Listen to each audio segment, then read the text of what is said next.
The Moonstone, by Wilkie Collins. Read by Graham Redman. The Discovery of the Truth.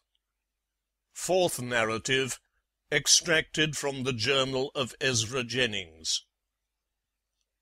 1849, June the 15th.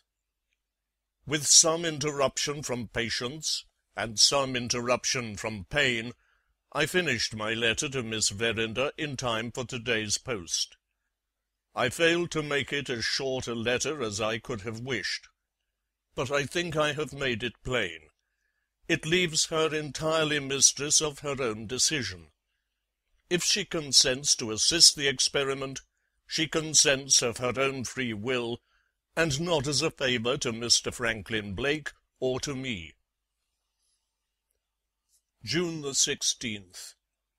Rose late after a dreadful night, the vengeance of yesterday's opium pursuing me through a series of frightful dreams. At one time I was whirling through empty space with the phantoms of the dead, friends and enemies together.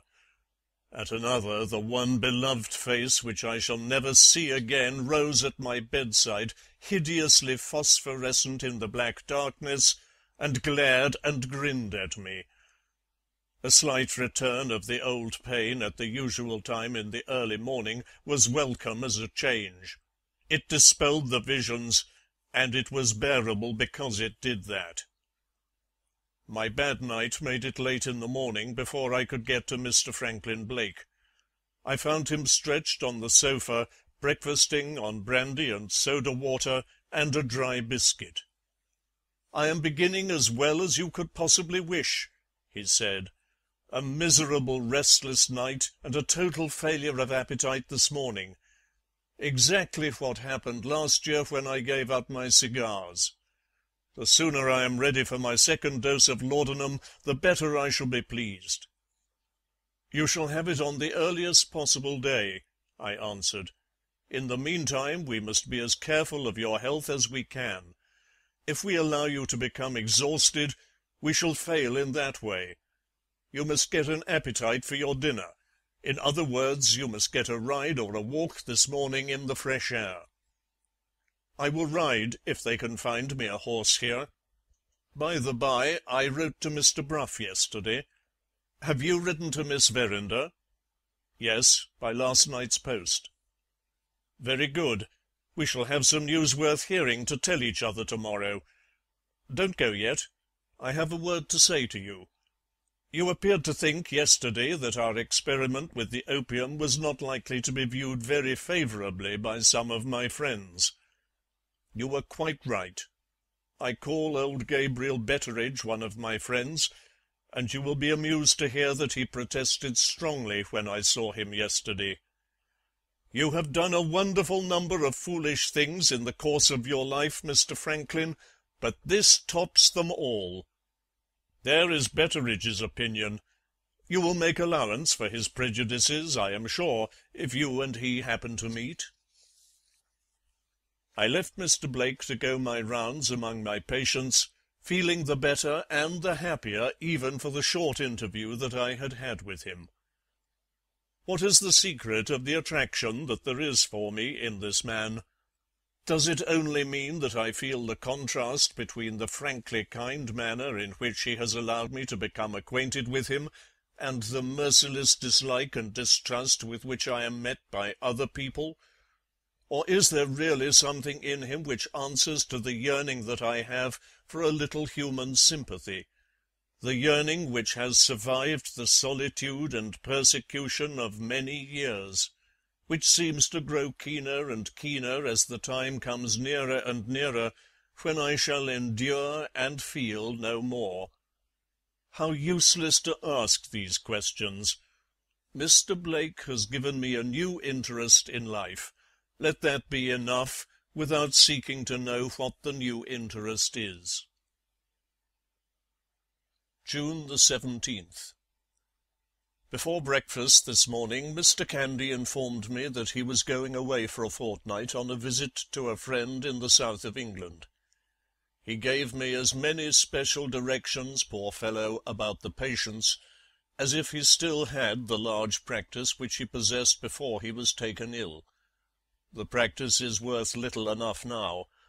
Other doctors have superseded him, and nobody who can help it will employ me.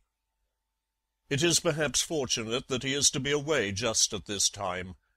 He would have been mortified if I had not informed him of the experiment which I am going to try with Mr. Blake, and I hardly know what undesirable results might not have happened if I had taken him into my confidence. Better as it is, unquestionably better as it is. The post brought me Miss Verinder's answer after Mr. Candy had left the house. A charming letter. It gives me the highest opinion of her. There is no attempt to conceal the interest that she feels in our proceedings. She tells me, in the prettiest manner, that my letter has satisfied her of Mr. Blake's innocence, without the slightest need, so far as she is concerned, of putting my assertion to the proof. She even upbraids herself, most undeservedly, poor thing, for not having divined at the time what the true solution of the mystery might really be. The motive underlying all this proceeds evidently from something more than a generous eagerness to make atonement for a wrong which she has innocently inflicted on another person. It is plain that she has loved him throughout the estrangement between them. In more than one place the rapture of discovering that he has deserved to be loved breaks its way innocently through the stoutest formalities of pen and ink, and even defies the stronger restraints still of writing to a stranger. Is it possible, I ask myself, in reading this delightful letter, that I, of all men in the world, am chosen to be the means of bringing these two young people together again? My own happiness has been trampled underfoot. My own love has been torn from me. Shall I live to see a happiness of others which is of my making, a love renewed which is of my bringing back? O merciful death, let me see it before your arms enfold me, before your voice whispers to me, rest at last. There are two requests contained in the letter. One of them prevents me from showing it to Mr. Franklin Blake. I am authorized to tell him that Miss Verinder willingly consents to place her house at our disposal, and that said, I am desired to add no more. So far it is easy to comply with her wishes, but the second request embarrasses me seriously. Not content with having written to Mr. Betteridge, instructing him to carry out whatever directions I may have to give, Miss Verinder asks leave to assist me by personally superintending the restoration of her own sitting-room. She only waits a word of reply from me to make the journey to Yorkshire, and to be present as one of the witnesses on the night when the opium is tried for the second time. Here again there is a motive under the surface, and here again I fancy that I can find it out. What she has forbidden me to tell Mr. Franklin Blake, she is, as I interpret it, eager to tell him with her own lips, before he is put to the test which is to vindicate his character in the eyes of other people. I understand and admire this generous anxiety to acquit him, without waiting until his innocence may or may not be proved. It is the atonement that she is longing to make, poor girl, after having innocently and inevitably wronged him. But the thing cannot be done. I have no sort of doubt that the agitation which a meeting between them would produce on both sides, reviving dormant feelings, appealing to old memories, awakening new hopes, would, in their effect on the mind of Mr. Blake, be almost certainly fatal to the success of our experiment. It is hard enough, as things are, to reproduce in him the conditions as they existed, or nearly as they existed, last year. With new interests and new emotions to agitate him, the attempt would be simply useless. And yet, knowing this, I cannot find it in my heart to disappoint her. I must try if I can discover some new arrangement before post-time which will allow me to say yes to Miss Verinder without damage to the service which I have bound myself to render to Mr. Franklin Blake.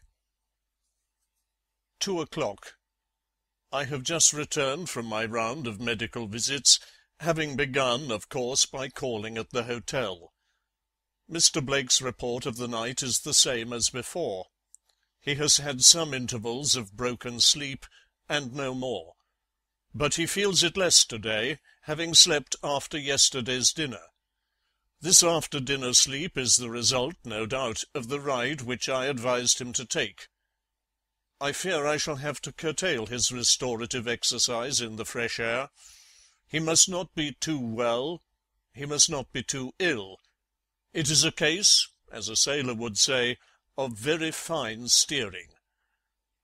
He has not heard yet from Mr. Brough. I found him eager to know if I had received any answer from Miss Verinder. I told him exactly what I was permitted to tell, and no more. It was quite needless to invent excuses for not showing him the letter. He told me bitterly enough, poor fellow, that he understood the delicacy which disinclined me to produce it.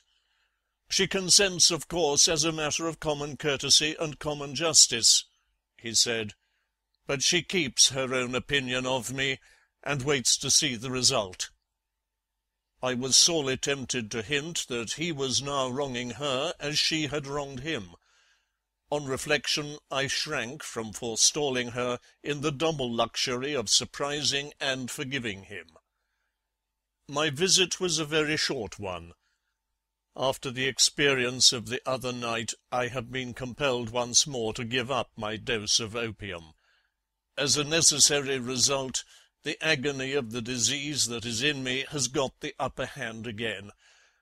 I felt the attack coming on, and left abruptly, so as not to alarm or distress him. It only lasted a quarter of an hour this time, and it left me strength enough to go on with my work. 5 o'clock. I have written my reply to Miss Verinder.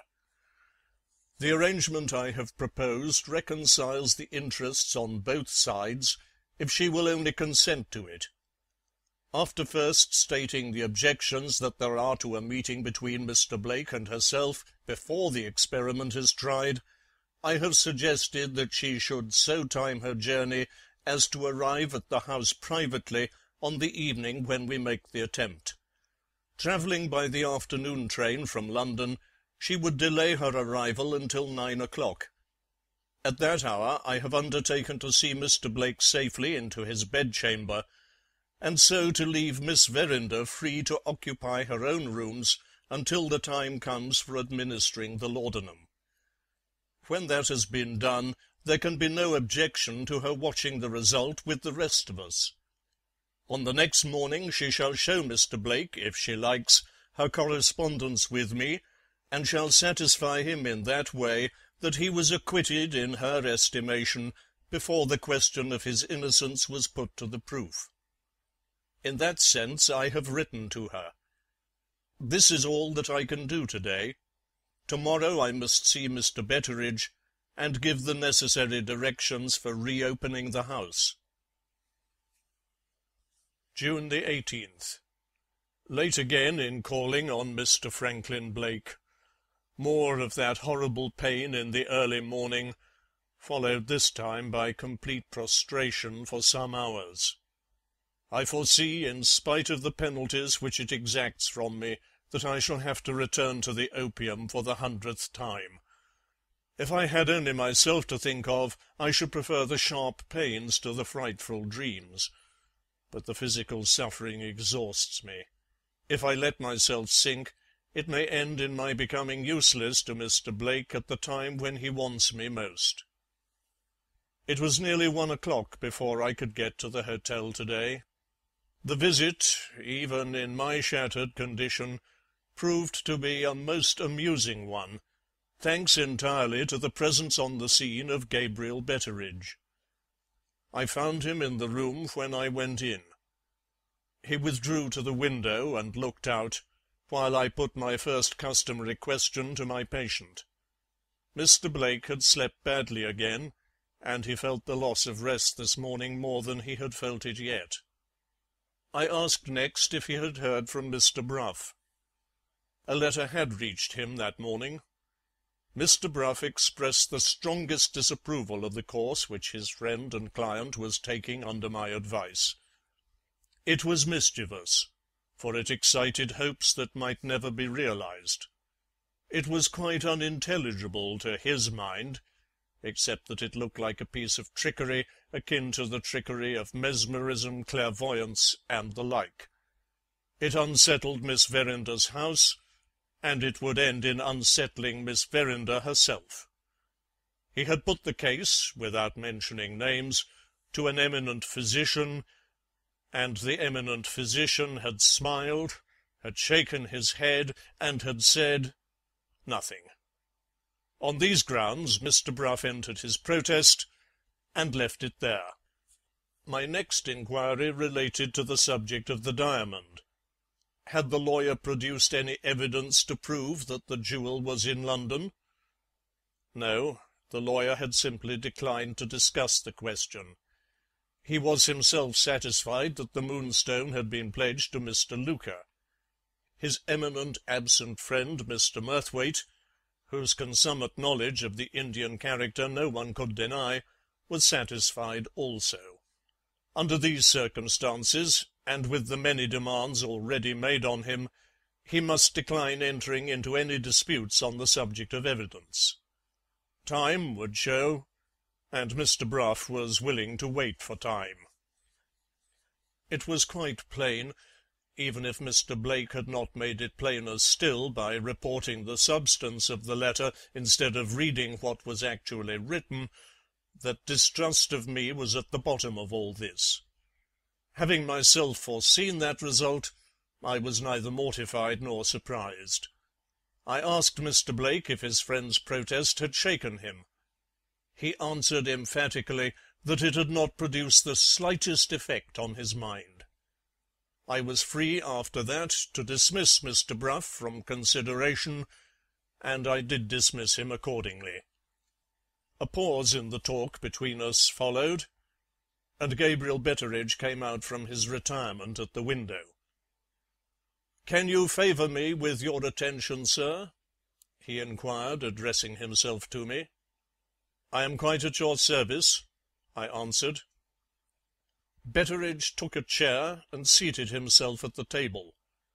He produced a huge, old-fashioned leather pocket-book, with a pencil of dimensions to match.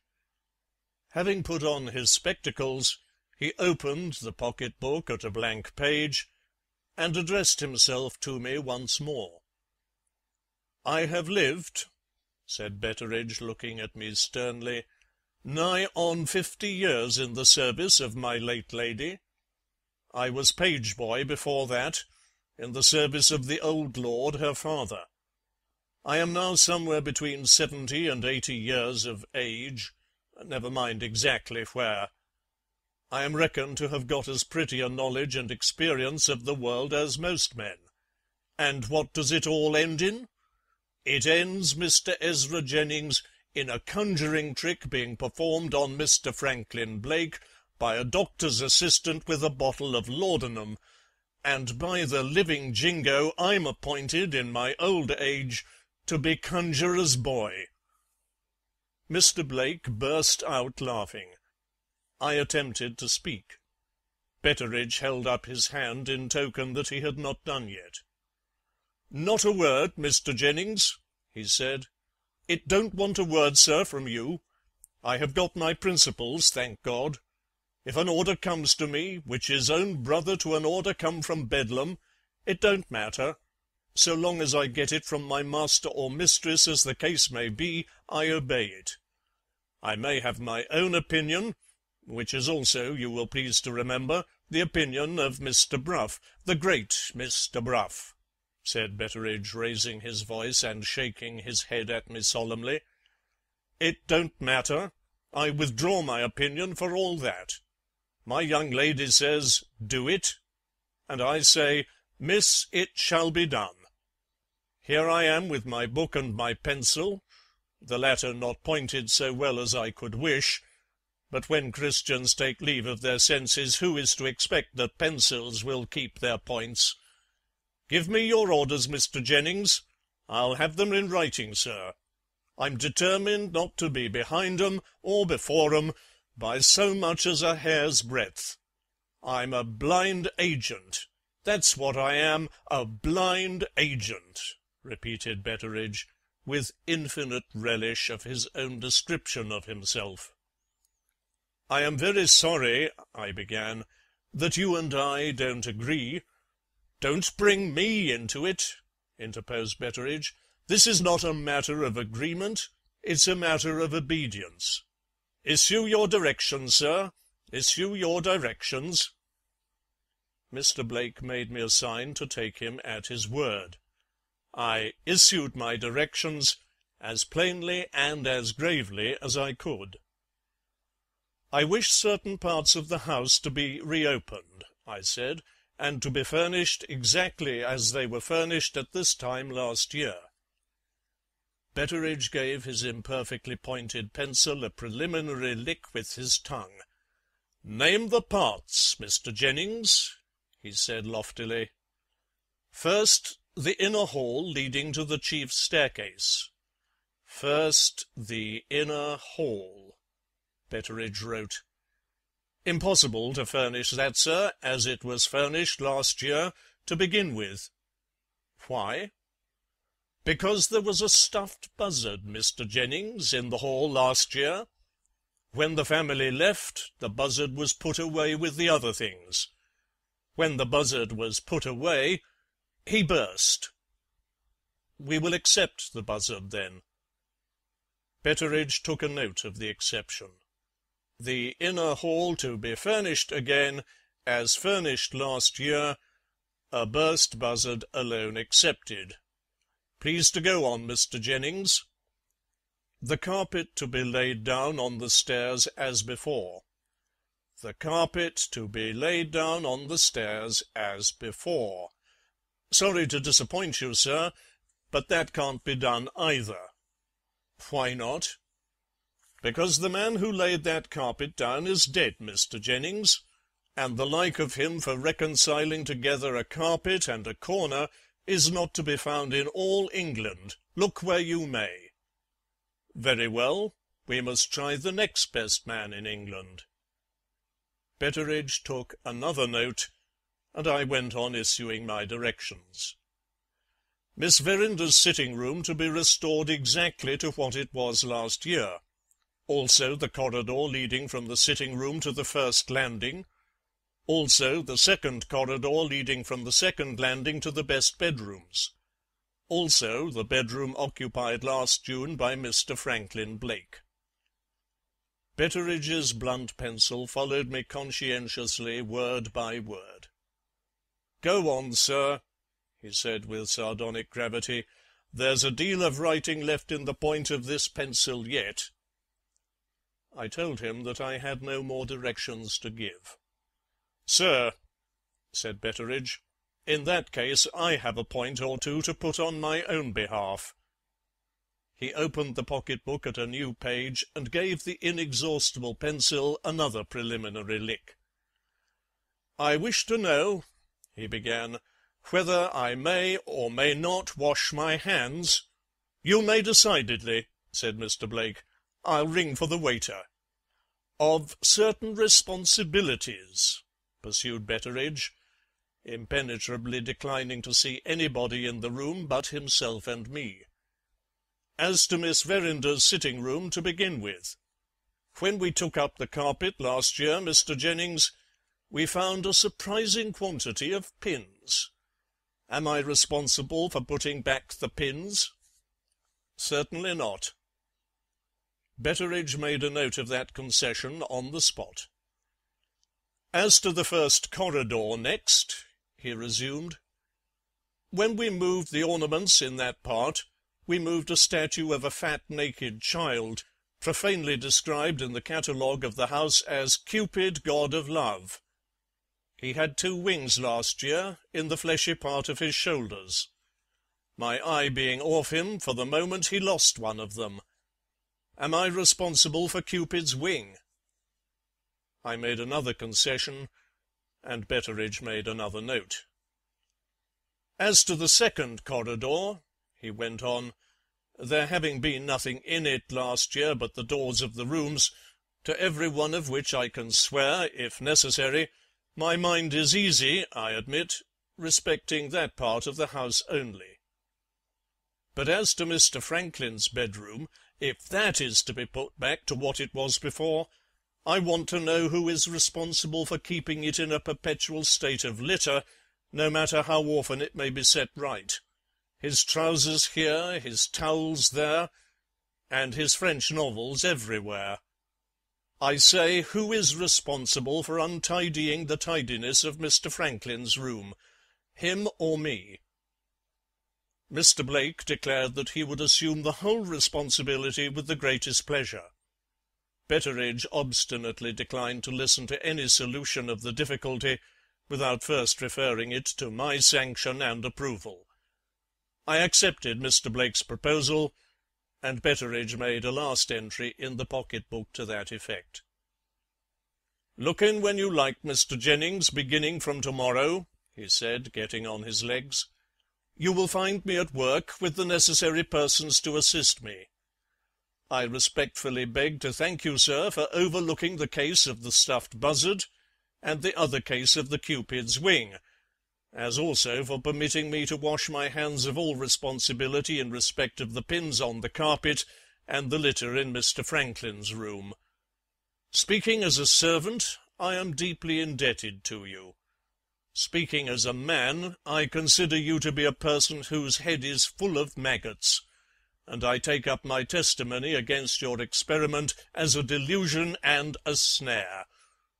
Don't be afraid on that account of my feelings as a man getting in the way of my duty as a servant. You shall be obeyed. The maggots notwithstanding, sir, you shall be obeyed. If it ends in your setting the house on fire, damn me if I send for the engines unless you ring the bell and order them first."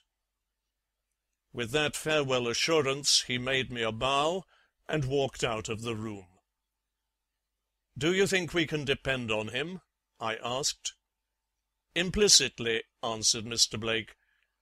"When we go to the house we shall find nothing neglected and nothing forgotten." June the 19th. Another protest against our contemplated proceedings, from a lady this time.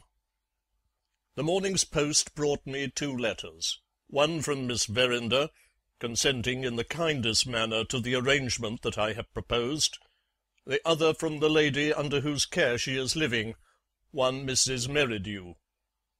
Mrs. Merridew presents her compliments, and does not pretend to understand the subject on which I have been corresponding with Miss Verinder in its scientific bearings. Viewed in its social bearings, however, she feels free to pronounce an opinion. I am probably, Mrs. Merridew thinks, not aware that Miss Verinder is barely 19 years of age. To allow a young lady, at her time of life, to be present, without a chaperone, in a house full of men among whom a medical experiment is being carried on, is an outrage on propriety which Mrs. Merridew cannot possibly permit. If the matter is allowed to proceed, she will feel it to be her duty, at a serious sacrifice of her own personal convenience, to accompany Miss Verinder to Yorkshire. Under these circumstances she ventures to request that I will kindly reconsider the subject, seeing that Miss Verinder declines to be guided by any opinion but mine. Her presence cannot possibly be necessary, and a word from me to that effect would relieve both Mrs. Merridew and myself of a very unpleasant responsibility. Translated from polite commonplace into plain English, the meaning of this is, as I take it, that Mrs. Merridew stands in mortal fear of the opinion of the world. She has unfortunately appealed to the very last man in existence who has any reason to regard that opinion with respect.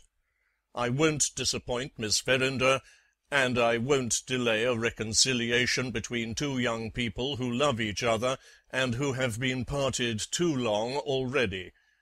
Translated from plain English into polite commonplace, this means that Mr. Jennings presents his compliments to Mrs. Merridew, and regrets that he cannot feel justified in interfering any farther in the matter." Mr. Blake's report of himself this morning was the same as before. We determined not to disturb Betteridge by overlooking him at the house to-day. To-morrow will be time enough for our first visit of inspection. End of Part 42. The Moonstone, by Wilkie Collins, read by Graham Redman. The Discovery of the Truth, fourth narrative continued. June the 20th. Mr. Blake is beginning to feel his continued restlessness at night. The sooner the rooms are refurnished now, the better. On our way to the house this morning he consulted me with some nervous impatience and irresolution about a letter, forwarded to him from London, which he had received from Sergeant Cuff. The sergeant writes from Ireland. He acknowledges the receipt, through his housekeeper, of a card and message which Mr. Blake left at his residence near Dorking, and announces his return to England as likely to take place in a week or less. In the meantime he requests to be favoured with Mr. Blake's reasons for wishing to speak to him, as stated in the message, on the subject of the Moonstone. If Mr. Blake can convict him of having made any serious mistake in the course of his last year's inquiry concerning the diamond, he will consider it a duty, after the liberal manner in which he was treated by the late Lady Verinder, to place himself at that gentleman's disposal. If not, he begs permission to remain in his retirement, surrounded by the peaceful horticultural attractions of a country life. After reading the letter, I had no hesitation in advising Mr. Blake to inform Sergeant Cuff, in reply, of all that had happened since the inquiry was suspended last year, and to leave him to draw his own conclusions from the plain facts. On second thoughts I also suggested inviting the sergeant to be present at the experiment in the event of his returning to England in time to join us. He would be a valuable witness to have in any case, and if I proved to be wrong in believing the diamond to be hidden in Mr. Blake's room, his advice might be of great importance at a future stage of the proceedings over which I could exercise no control. This last consideration appeared to decide Mr. Blake. He promised to follow my advice. The sound of the hammer informed us that the work of refurnishing was in full progress as we entered the drive that led to the house. Betteridge, attired for the occasion in a fisherman's red cap and an apron of green baize, met us in the outer hall. The moment he saw me he pulled out the pocket-book and pencil, and obstinately insisted on taking notes of everything that I said to him. Look where we might, we found, as Mr. Blake had foretold, that the work was advancing as rapidly and as intelligently as it was possible to desire. But there was still much to be done in the inner hall and in Miss Verinder's room. It seemed doubtful whether the house would be ready for us before the end of the week. Having congratulated Betteridge on the progress that he had made, he persisted in taking notes every time I opened my lips, declining at the same time to pay the slightest attention to anything said by Mr. Blake, and having promised to return for a second visit of inspection in a day or two, we prepared to leave the house, going out by the back way. Before we were clear of the passages downstairs, I was stopped by Betteridge, just as I was passing the door which led into his own room. "Could I say 2 words to you in private?" he asked in a mysterious whisper. I consented, of course. Mr. Blake walked on to wait for me in the garden, while I accompanied Betteridge into his room. I fully anticipated a demand for certain new concessions, following the precedent already established in the cases of the stuffed buzzard and the Cupid's wing. To my great surprise, Betteridge laid his hand confidentially on my arm and put this extraordinary question to me. "Mr. Jennings, do you happen to be acquainted with Robinson Crusoe?" I answered that I had read Robinson Crusoe when I was a child. "Not since then?" inquired Betteridge. "Not since then." He fell back a few steps and looked at me with an expression of compassionate curiosity tempered by superstitious awe. "He has not read Robinson Crusoe since he was a child," said Betteridge, speaking to himself, not to me. "Let's try how Robinson Crusoe strikes him now." He unlocked a cupboard in a corner and produced a dirty and dog's-eared book, which exhaled a strong odour of stale tobacco as he turned over the leaves.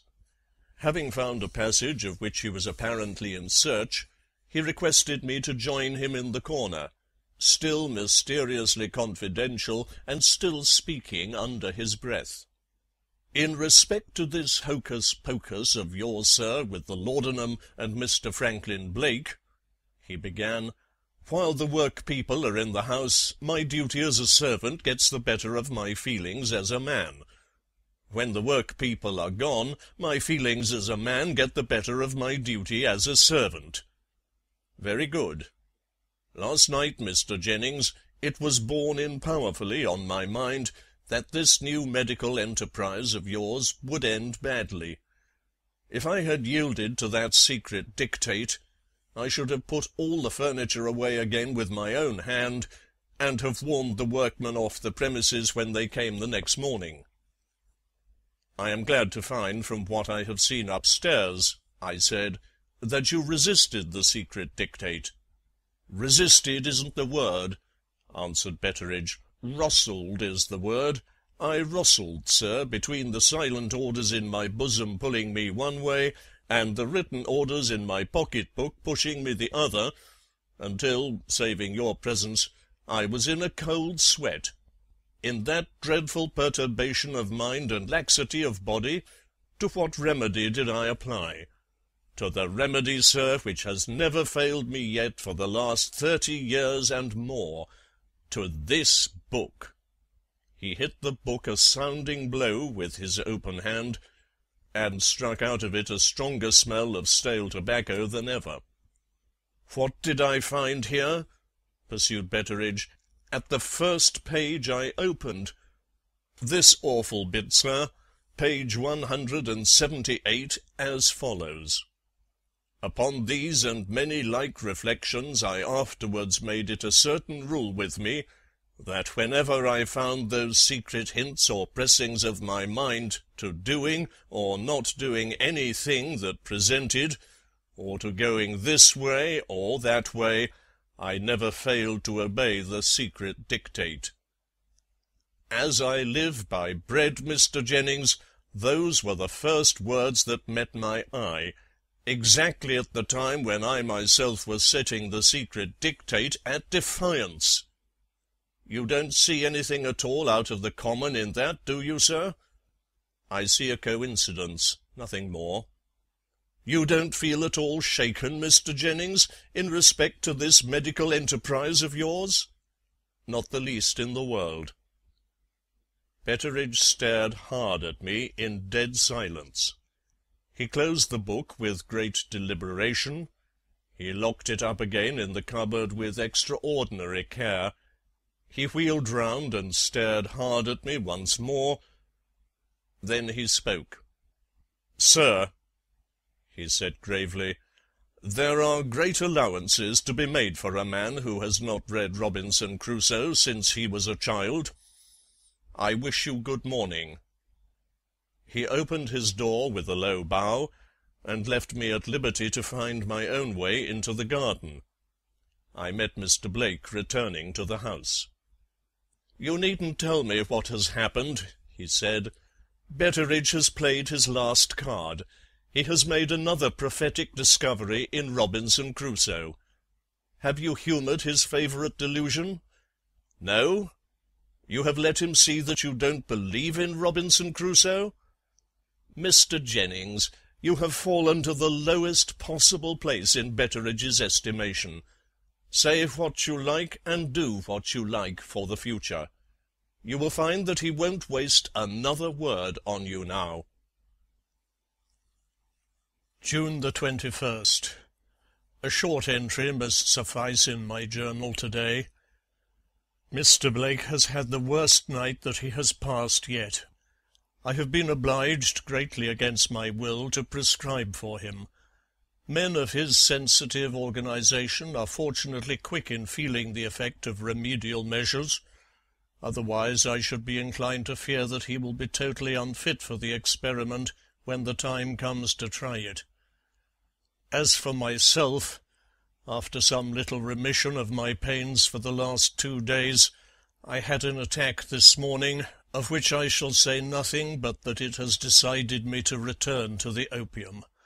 I shall close this book and take my full dose, 500 drops. June the 22nd. Our prospects look better today. Mr. Blake's nervous suffering is greatly allayed. He slept a little last night. My night, thanks to the opium, was the night of a man who is stunned. I can't say that I woke this morning. The fitter expression would be that I recovered my senses. We drove to the house to see if the refurnishing was done. It will be completed tomorrow, Saturday. As Mr. Blake foretold, Betteridge raised no further obstacles. From first to last he was ominously polite and ominously silent. My medical enterprise, as Betteridge calls it, must now inevitably be delayed until Monday next. Tomorrow evening the workmen will be late in the house. On the next day the established Sunday tyranny, which is one of the institutions of this free country, so times the trains as to make it impossible to ask anybody to travel to us from London. Until Monday comes there is nothing to be done but to watch Mr. Blake carefully, and to keep him, if possible, in the same state in which I find him today. In the meanwhile I have prevailed on him to write to Mr. Brough, making a point of it that he shall be present as one of the witnesses. I especially choose the lawyer because he is strongly prejudiced against us. If we convince him, we place our victory beyond the possibility of dispute. Mr. Blake has also written to Sergeant Cuff, and I have sent a line to Miss Verinder. With these, and with old Betteridge, who is really a person of importance in the family, we shall have witnesses enough for the purpose, without including Mrs. Merridew, if Mrs. Merridew persists in sacrificing herself to the opinion of the world. June the 23rd. The vengeance of the opium overtook me again last night. No matter, I must go on with it now till Monday is past and gone. Mr. Blake is not so well again to-day. At 2 this morning he confesses that he opened the drawer in which his cigars are put away. He only succeeded in locking it up again by a violent effort. His next proceeding, in case of temptation, was to throw the key out of the window. The waiter brought it in this morning, discovered at the bottom of an empty cistern. Such is fate. I have taken possession of the key until Tuesday next. June the 24th. Mr. Blake and I took a long drive in an open carriage. We both felt beneficially the blessed influence of the soft summer air. I dined with him at the hotel. To my great relief, for I found him in an overwrought, overexcited state this morning, he had 2 hours' sound sleep on the sofa after dinner. If he has another bad night now, I am not afraid of the consequence. June the 25th, Monday. The day of the experiment. It is 5 o'clock in the afternoon. We have just arrived at the house. The first and foremost question is the question of Mr. Blake's health. So far as it is possible for me to judge, he promises, physically speaking, to be quite as susceptible to the action of the opium tonight as he was at this time last year. He is this afternoon in a state of nervous sensitiveness which just stops short of nervous irritation. He changes colour readily, his hand is not quite steady, and he starts at chance noises and at unexpected appearances of persons and things. These results have all been produced by deprivation of sleep, which is in its turn the nervous consequence of a sudden cessation in the habit of smoking after that habit has been carried to an extreme. Here are the same causes at work again which operated last year, and here are, apparently, the same effects. Will the parallels still hold good when the final test has been tried? The events of the night must decide.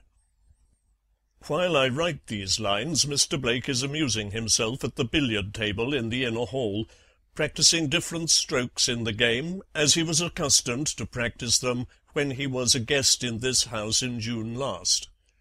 I have brought my journal here, partly with a view to occupying the idle hours which I am sure to have on my hands between this and tomorrow morning, partly in the hope that something may happen which it may be worth my while to place on record at the time. Have I omitted anything thus far? A glance at yesterday's entry shows me that I have forgotten to note the arrival of the morning's post. Let me set this right before I close these leaves for the present and join Mr. Blake. I received a few lines then yesterday from Miss Verinder. She has arranged to travel by the afternoon train as I recommended. Mrs. Merridew has insisted on accompanying her. The note hints that the old lady's generally excellent temper is a little ruffled, and requests all due indulgence for her in consideration of her age and her habits. I will endeavour, in my relations with Mrs. Merridew, to emulate the moderation which Betteridge displays in his relations with me. He received us to-day portentously arrayed in his best black suit and his stiffest white cravat. Whenever he looks my way, he remembers that I have not read Robinson Crusoe since I was a child, and he respectfully pities me. Yesterday also Mr. Blake had the lawyer's answer. Mr. Brough accepts the invitation under protest. It is, he thinks, clearly necessary that a gentleman possessed of the average allowance of common sense should accompany Miss Verinder to the scene of what we will venture to call the proposed exhibition. For want of a better escort, Mr. Brough himself will be that gentleman. So here is poor Miss Verinder, provided with 2 chaperones. It is a relief to think that the opinion of the world must surely be satisfied with this. Nothing has been heard of Sergeant Cuff. He is no doubt still in Ireland. We must not expect to see him tonight. Betteridge has just come in to say that Mr. Blake has asked for me. I must lay down my pen for the present. 7 o'clock. We have been all over the refurnished rooms and staircases again, and we have had a pleasant stroll in the shrubbery, which was Mr. Blake's favourite walk when he was here last. In this way I hope to revive the old impressions of places and things as vividly as possible in his mind. We are now going to dine exactly at the hour at which the birthday dinner was given last year. My object, of course, is a purely medical one in this case. The laudanum must find the process of digestion as nearly as may be where the laudanum found it last year. At a reasonable time after dinner I propose to lead the conversation back again, as inartificially as I can, to the subject of the diamond, and of the Indian conspiracy to steal it. When I have filled his mind with these topics, I shall have done all that it is in my power to do before the time comes for giving him the second dose. 8:30. I have only this moment found an opportunity of attending to the most important duty of all, the duty of looking in the family medicine chest for the laudanum which Mr. Candy used last year. 10 minutes since I caught Betteridge at an unoccupied moment and told him what I wanted. Without a word of objection, without so much as an attempt to produce his pocket-book, he led the way, making allowances for me at every step, to the store-room in which the medicine chest is kept. I discovered the bottle, carefully guarded by a glass stopper tied over with leather. The preparation which it contained was, as I had anticipated, the common tincture of opium. Finding the bottle still well filled, I have resolved to use it in preference to employing either of the two preparations with which I had taken care to provide myself in case of emergency. The question of the quantity which I am to administer presents certain difficulties. I have thought it over, and have decided on increasing the dose. My notes inform me that Mr. Candy only administered 25 minims.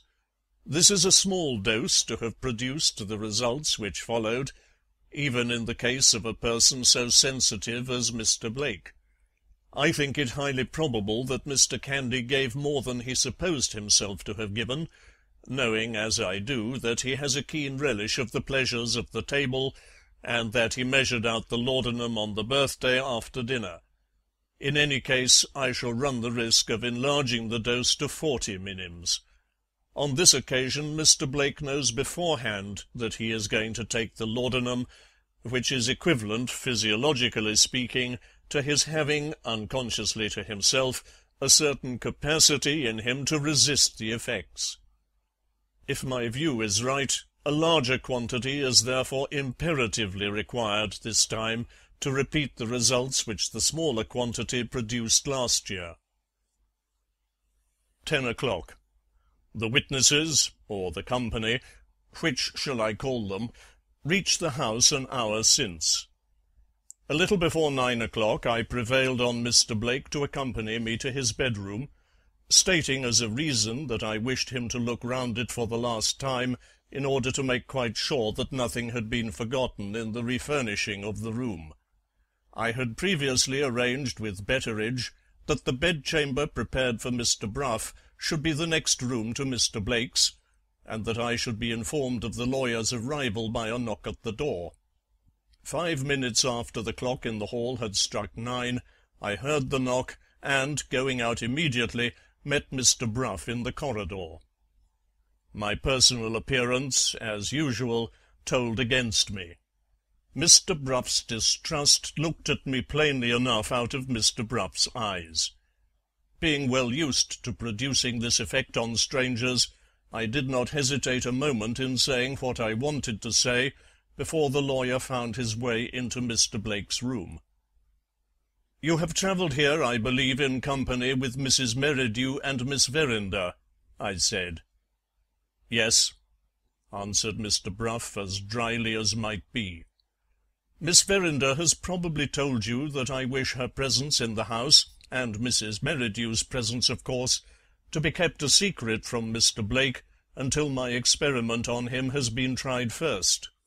"I know that I am to hold my tongue, sir," said Mr. Bruff impatiently. "Being habitually silent on the subject of human folly, I am all the readier to keep my lips closed on this occasion. Does that satisfy you?" I bowed, and left Betteridge to show him to his room. Betteridge gave me one look at parting, which said, as if in so many words, "You have caught a Tartar, Mr. Jennings, and the name of him is Bruff." It was next necessary to get the meeting over with the two ladies. I descended the stairs, a little nervously, I confess, on my way to Miss Verinder's sitting-room. The gardener's wife, charged with looking after the accommodation of the ladies, met me in the first-floor corridor. This excellent woman treats me with an excessive civility which is plainly the offspring of downright terror. She stares, trembles, and curtsies whenever I speak to her. On my asking for Miss Verinder, she stared, trembled, and would no doubt have curtsied next, if Miss Verinder herself had not cut that ceremony short by suddenly opening her sitting-room door. "Is that Mr. Jennings?" she asked. Before I could answer, she came out eagerly to speak to me in the corridor. We met under the light of a lamp on a bracket. At the first sight of me, Miss Verinder stopped and hesitated. She recovered herself instantly, coloured for a moment, and then, with a charming frankness, offered me her hand. "I can't treat you like a stranger, Mr. Jennings," she said. "Oh, if you only knew how happy your letters have made me." She looked at my ugly, wrinkled face with a bright gratitude so new to me in my experience of my fellow creatures that I was at a loss how to answer her. Nothing had prepared me for her kindness and her beauty. The misery of many years has not hardened my heart, thank God. I was as awkward and as shy with her as if I had been a lad in my teens. "Where is he now?" she asked, giving free expression to her one dominant interest, the interest in Mr. Blake. "What is he doing? Has he spoken of me? Is he in good spirits? How does he bear the sight of the house after what happened in it last year? When are you going to give him the laudanum? May I see you pour it out? I am so interested, I am so excited. I have 10,000 things to say to you, and they all crowd together so that I don't know what to say first. Do you wonder at the interest I take in this?" "No," I said. "I venture to think that I thoroughly understand it." She was far above the paltry affectation of being confused. She answered me as she might have answered a brother or a father. "You have relieved me of indescribable wretchedness. You have given me a new life. How can I be ungrateful enough to have any concealment from you? I love him," she said simply. "I have loved him from first to last, even when I was wronging him in my own thoughts, even when I was saying the hardest and the cruelest words to him. Is there any excuse for me in that? I hope there is. I am afraid it is the only excuse I have. When tomorrow comes, and he knows that I am in the house, do you think—" She stopped again and looked at me very earnestly. "When tomorrow comes," I said, "I think you have only to tell him what you have just told me." Her face brightened, she came a step nearer to me. Her fingers trifled nervously with a flower which I had picked in the garden and which I had put into the buttonhole of my coat. "You have seen a great deal of him lately," she said. "Have you really and truly seen that?" "Really and truly," I answered. "I am quite certain of what will happen tomorrow. I wish I could feel as certain of what will happen tonight." At that point in the conversation we were interrupted by the appearance of Betteridge with the tea-tray. He gave me another significant look as he passed on into the sitting-room. "Aye, aye, make your hay while the sun shines. The Tartar's upstairs, Mr. Jennings, the Tartar's upstairs." We followed him into the room.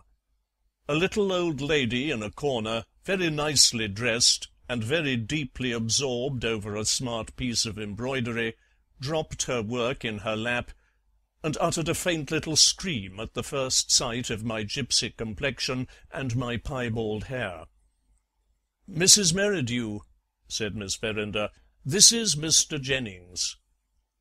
"I beg Mr. Jennings's pardon," said the old lady, looking at Miss Verinder and speaking at me. "Railway travelling always makes me nervous. I am endeavouring to quiet my mind by occupying myself as usual. I don't know whether my embroidery is out of place on this extraordinary occasion. If it interferes with Mr. Jennings's medical views, I shall be happy to put it away, of course." I hastened to sanction the presence of the embroidery, exactly as I had sanctioned the absence of the burst buzzard and the Cupid's wing. Mrs. Merridew made an effort, a grateful effort, to look at my hair. No, it was not to be done. Mrs. Merridew looked back again at Miss Verinder. "If Mr. Jennings will permit me," pursued the old lady, "I should like to ask a favour. Mr. Jennings is about to try a scientific experiment tonight. I used to attend scientific experiments when I was a girl at school. They invariably ended in an explosion. If Mr. Jennings will be so very kind, I should like to be warned of the explosion this time, with a view to getting it over, if possible, before I go to bed." I attempted to assure Mrs. Merridew that an explosion was not included in the programme on this occasion. "No," said the old lady, "I am much obliged to Mr. Jennings. I am aware that he is only deceiving me for my own good. I prefer plain dealing. I am quite resigned to the explosion, but I do want to get it over, if possible, before I go to bed." Here the door opened, and Mrs. Merridew uttered another little scream. The advent of the explosion? No, only the advent of Betteridge. "I beg your pardon, Mr. Jennings," said Betteridge in his most elaborately confidential manner. "Mr. Franklin wishes to know where you are. Being under your orders to deceive him in respect to the presence of my young lady in the house, I have said I don't know. That, you will please to observe, was a lie. Having 1 foot already in the grave, sir, the fewer lies you expect me to tell, the more I shall be indebted to you, when my conscience pricks me and my time comes." There was not a moment to be wasted on the purely speculative question of Betteridge's conscience. Mr. Blake might make his appearance in search of me, unless I went to him at once in his own room. Miss Verinder followed me out into the corridor. "They seem to be in a conspiracy to persecute you," she said. "What does it mean?" "Only the protest of the world, Miss Verinder, on a very small scale, against anything that is new. What are we to do with Mrs. Merridew?" "Tell her the explosion will take place at 9 tomorrow morning." "So as to send her to bed?" "Yes, so as to send her to bed." Miss Verinder went back to the sitting-room, and I went upstairs to Mr. Blake. To my surprise, I found him alone, restlessly pacing his room, and a little irritated at being left by himself. "Where is Mr. Brough?" I asked. He pointed to the closed door of communication between the two rooms.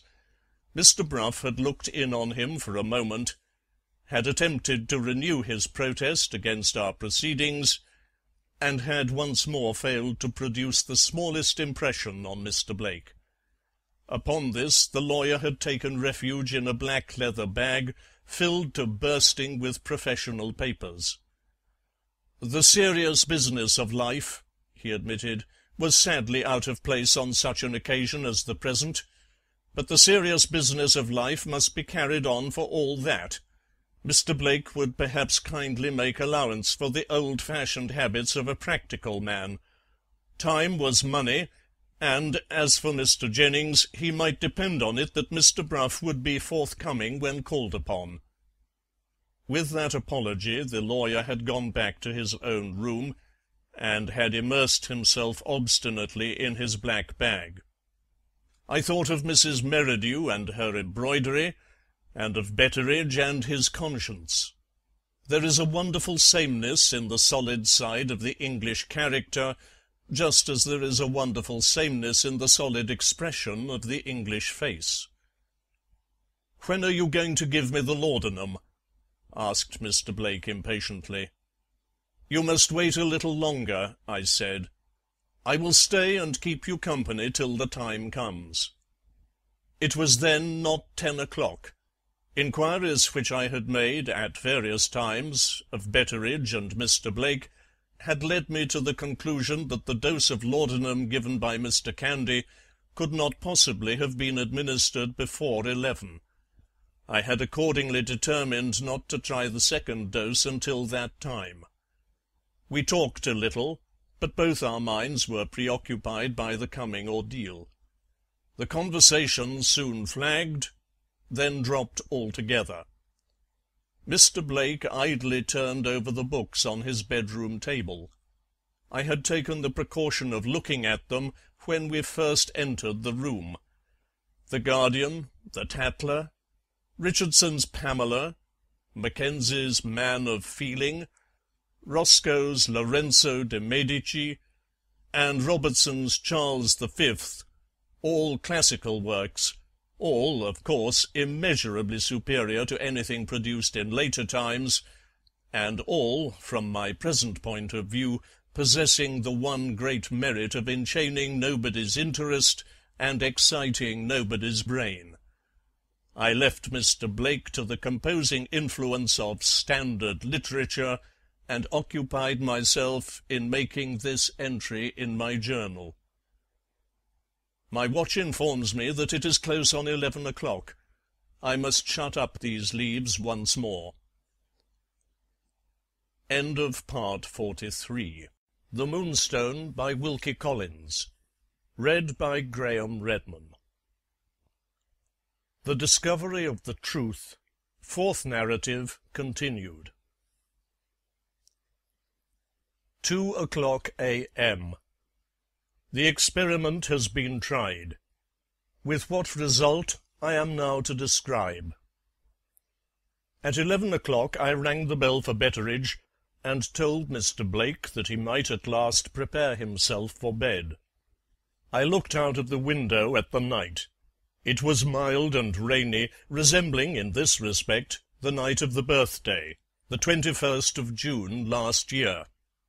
Without professing to believe in omens, it was at least encouraging to find no direct nervous influences, no stormy or electric perturbations, in the atmosphere.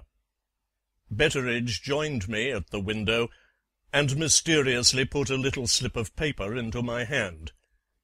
It contained these lines: "Mrs. Merridew has gone to bed, on the distinct understanding that the explosion is to take place at 9 tomorrow morning, and that I am not to stir out of this part of the house until she comes and sets me free.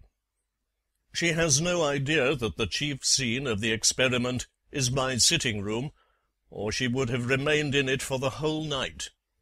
I am alone and very anxious. Pray let me see you measure out the laudanum.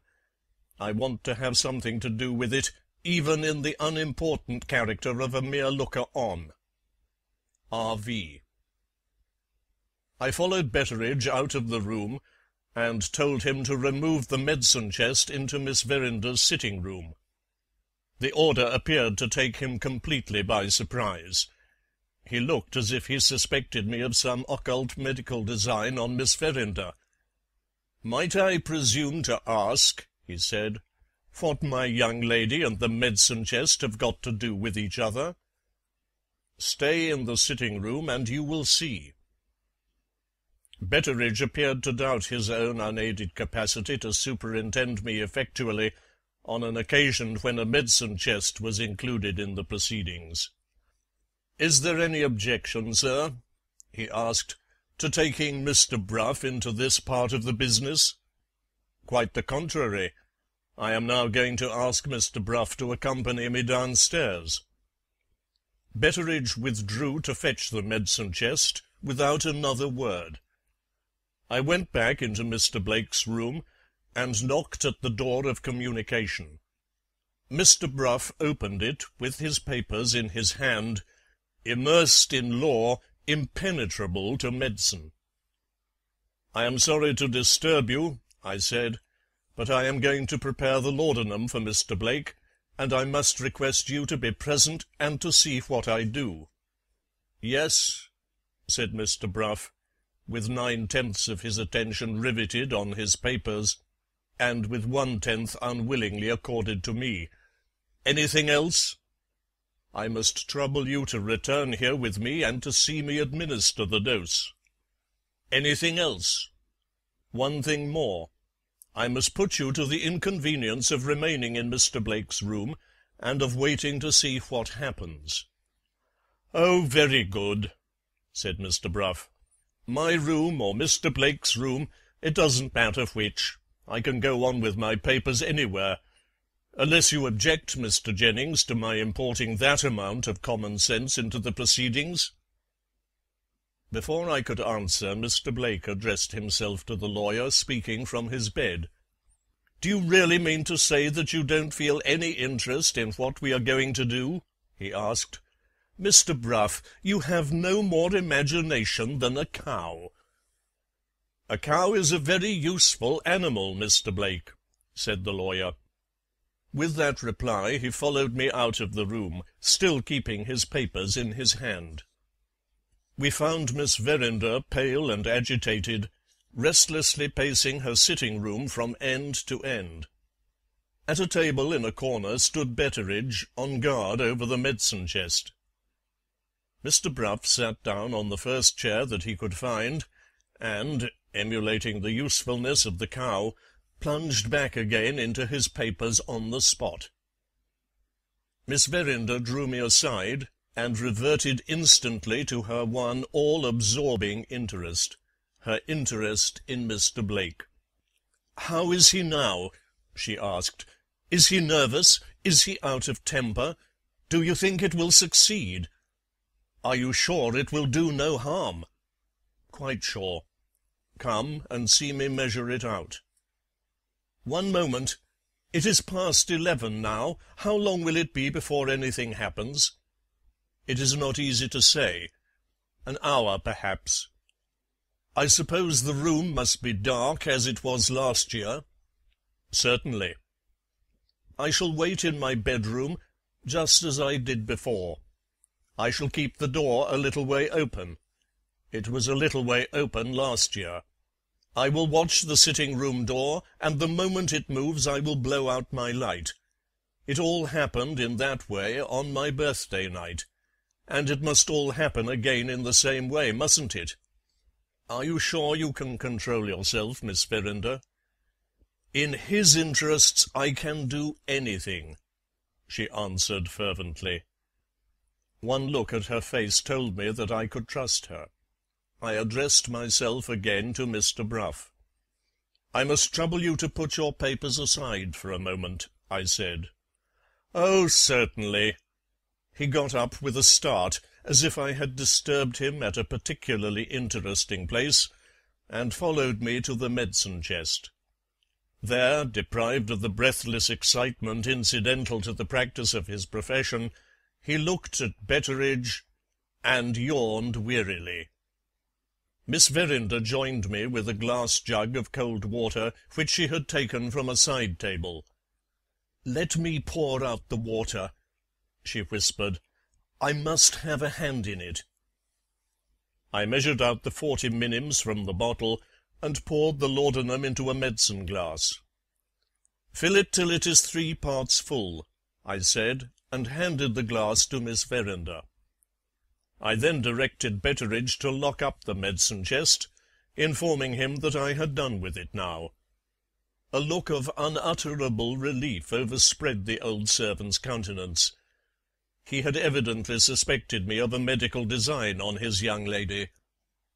After adding the water as I had directed, Miss Verinder seized a moment, while Betteridge was locking the chest and while Mr. Brough was looking back to his papers, and slyly kissed the rim of the medicine glass.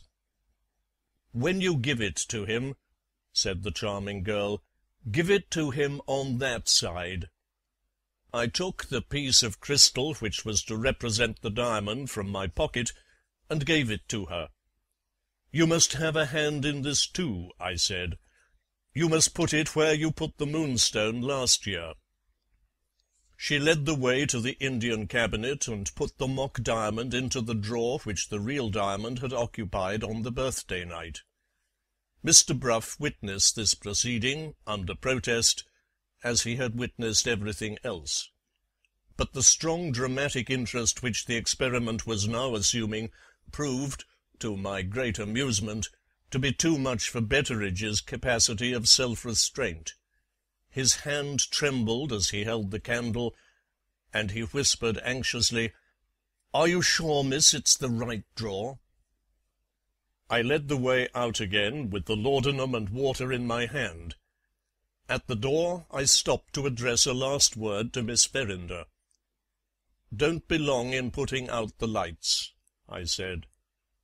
"I will put them out at once," she answered, "and I will wait in my bedroom with only one candle alight."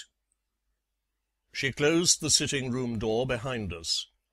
Followed by Mr. Brough and Betteridge, I went back to Mr. Blake's room. We found him moving restlessly from side to side of the bed, and wondering irritably whether he was to have the laudanum that night. In the presence of the two witnesses I gave him the dose, and shook up his pillows, and told him to lie down again quietly and wait. His bed, provided with light chintz curtains, was placed, with the head against the wall of the room, so as to leave a good open space on either side of it. On one side I drew the curtains completely, and in the part of the room thus screened from his view I placed Mr. Brough and Betteridge to wait for the result. At the bottom of the bed I half drew the curtains, and placed my own chair at a little distance, so that I might let him see me or not see me, speak to me or not speak to me, just as the circumstances might direct. Having already been informed that he always slept with a light in the room, I placed one of the two lighted candles on a little table at the head of the bed, where the glare of the light would not strike on his eyes. The other candle I gave to Mr. Brough, the light in this instance being subdued by the screen of the chintz curtains. The window was open at the top, so as to ventilate the room. The rain fell softly, the house was quiet. It was 20 minutes past 11 by my watch when the preparations were completed, and I took my place on the chair set apart at the bottom of the bed. Mr. Brough resumed his papers, with every appearance of being as deeply interested in them as ever. But looking towards him now, I saw certain signs and tokens which told me that the law was beginning to lose its hold on him at last. The suspended interest of the situation in which we were now placed was slowly asserting its influence even on his unimaginative mind. As for Betteridge, consistency of principle and dignity of conduct had become, in his case, mere empty words. He forgot that I was performing a conjuring trick on Mr. Franklin Blake. He forgot that I had upset the house from top to bottom. He forgot that I had not read Robinson Crusoe since I was a child. "For the Lord's sake, sir," he whispered to me, "tell us when it will begin to work." "Not before midnight," I whispered back. "Say nothing, and sit still." Betteridge dropped to the lowest depth of familiarity with me, without a struggle to save himself. He answered by a wink. Looking next towards Mr. Blake, I found him as restless as ever in his bed, fretfully wondering why the influence of the laudanum had not begun to assert itself yet. To tell him in his present humour that the more he fidgeted and wondered, the longer he would delay the result for which we were now waiting, would have been simply useless. The wiser course to take was to dismiss the idea of the opium from his mind, by leading him insensibly to think of something else. With this view I encouraged him to talk to me, contriving so to direct the conversation, on my side, as to lead it back again to the subject which had engaged us earlier in the evening, the subject of the diamond.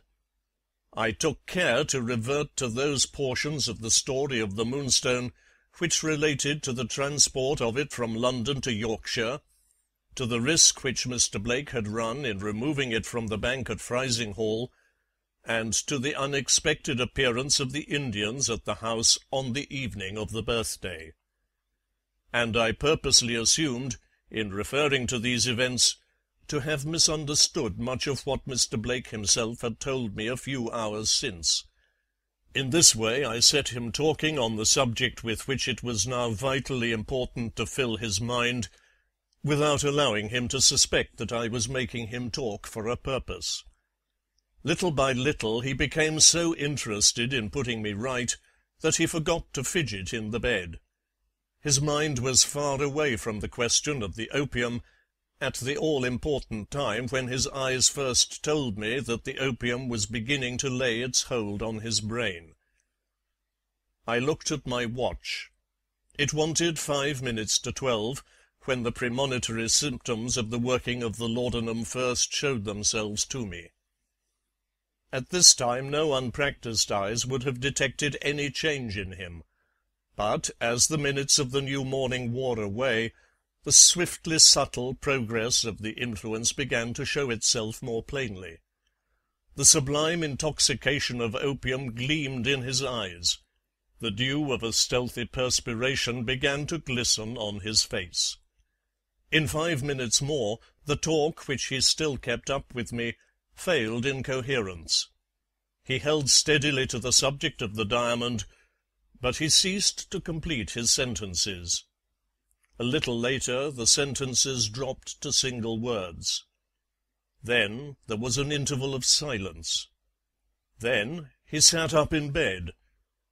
Then, still busy with the subject of the diamond, he began to talk again, not to me, but to himself. That change told me that the first stage in the experiment was reached. The stimulant influence of the opium had got him. The time now was 23 minutes past 12. The next half hour, at most, would decide the question of whether he would or would not get up from his bed and leave the room. In the breathless interest of watching him, in the unutterable triumph of seeing the first result of the experiment declare itself in the manner and nearly at the time which I had anticipated, I had utterly forgotten the two companions of my night vigil. Looking towards them now, I saw the law, as represented by Mr. Bruff's papers, lying unheeded on the floor. Mr. Bruff himself was looking eagerly through a crevice left in the imperfectly drawn curtains of the bed. And Betteridge, oblivious of all respect for social distinctions, was peeping over Mr. Bruff's shoulder. They both started back on finding that I was looking at them, like two boys caught out by their schoolmaster in a fault. I signed to them to take off their boots quietly, as I was taking off mine. If Mr. Blake gave us the chance of following him, it was vitally necessary to follow him without noise. 10 minutes passed, and nothing happened. Then he suddenly threw the bedclothes off him. He put one leg out of bed.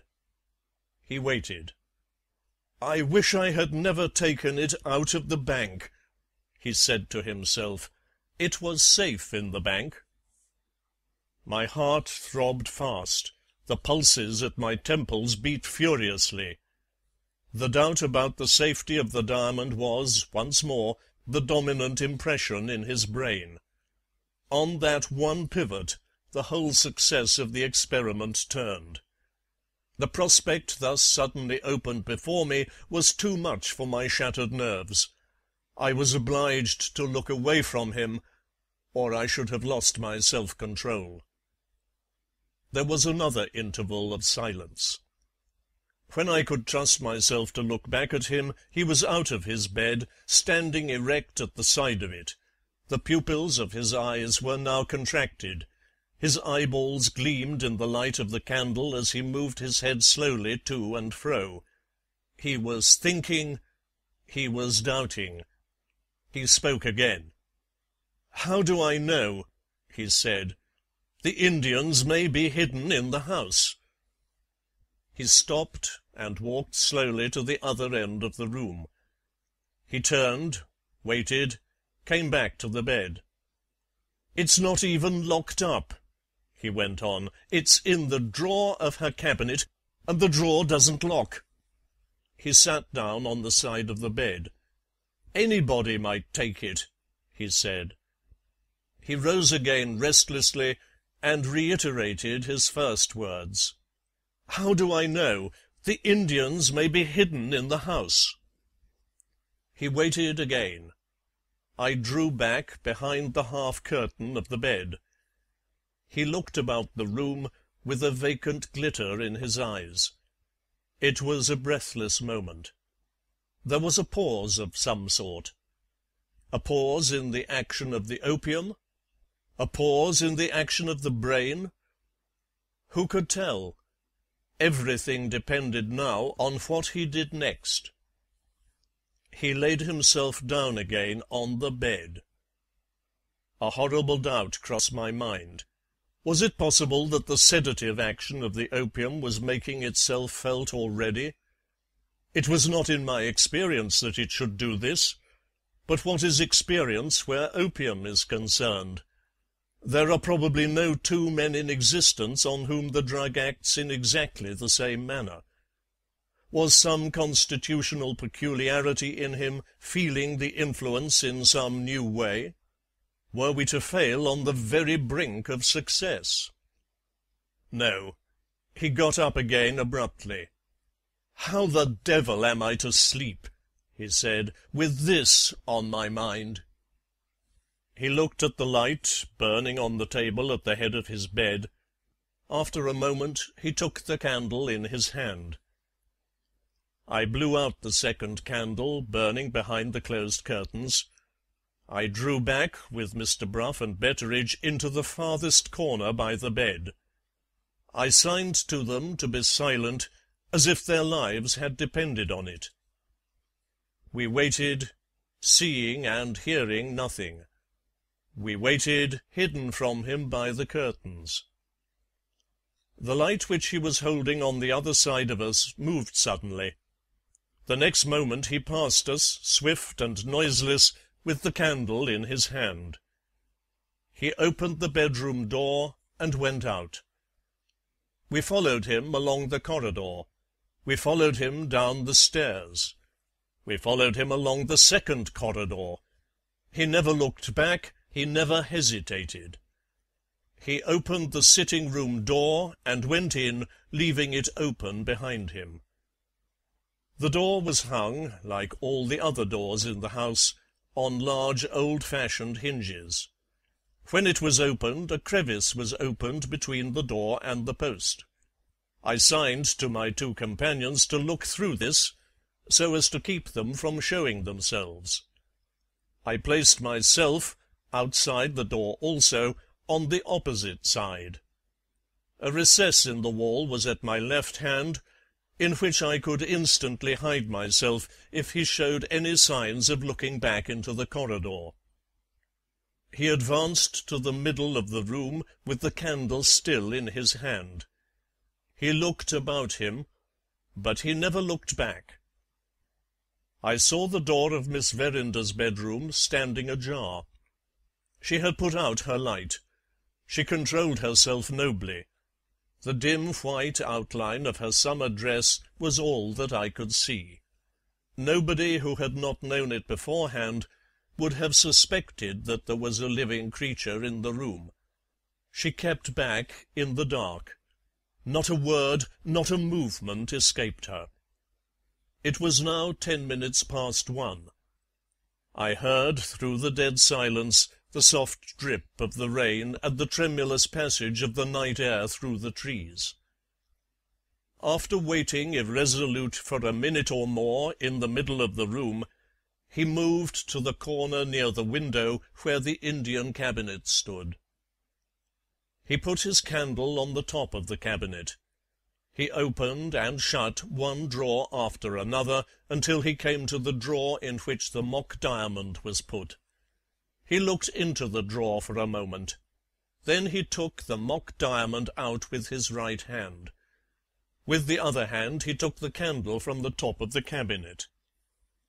He walked back a few steps towards the middle of the room and stood still again. Thus far he had exactly repeated what he had done on the birthday night. Would his next proceeding be the same as the proceeding of last year? Would he leave the room? Would he go back now, as I believed he had gone back then, to his bedchamber? Would he show us what he had done with the diamond when he had returned to his own room?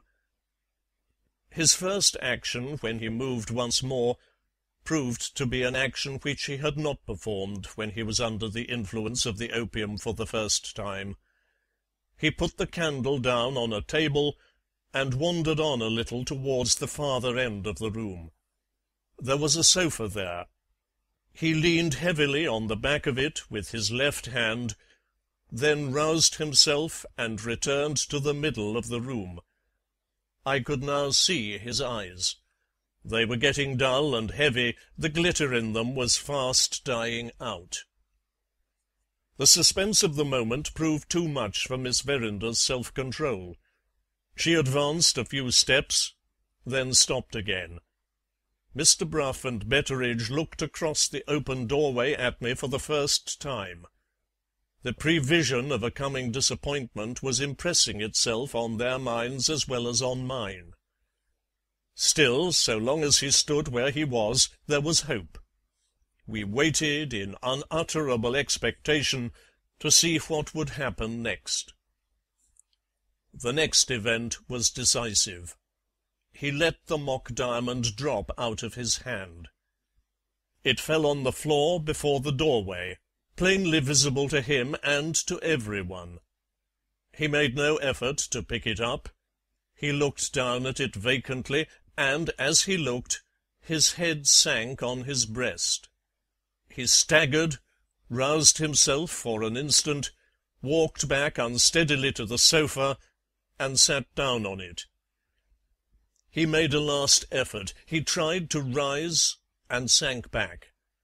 His head fell on the sofa cushions.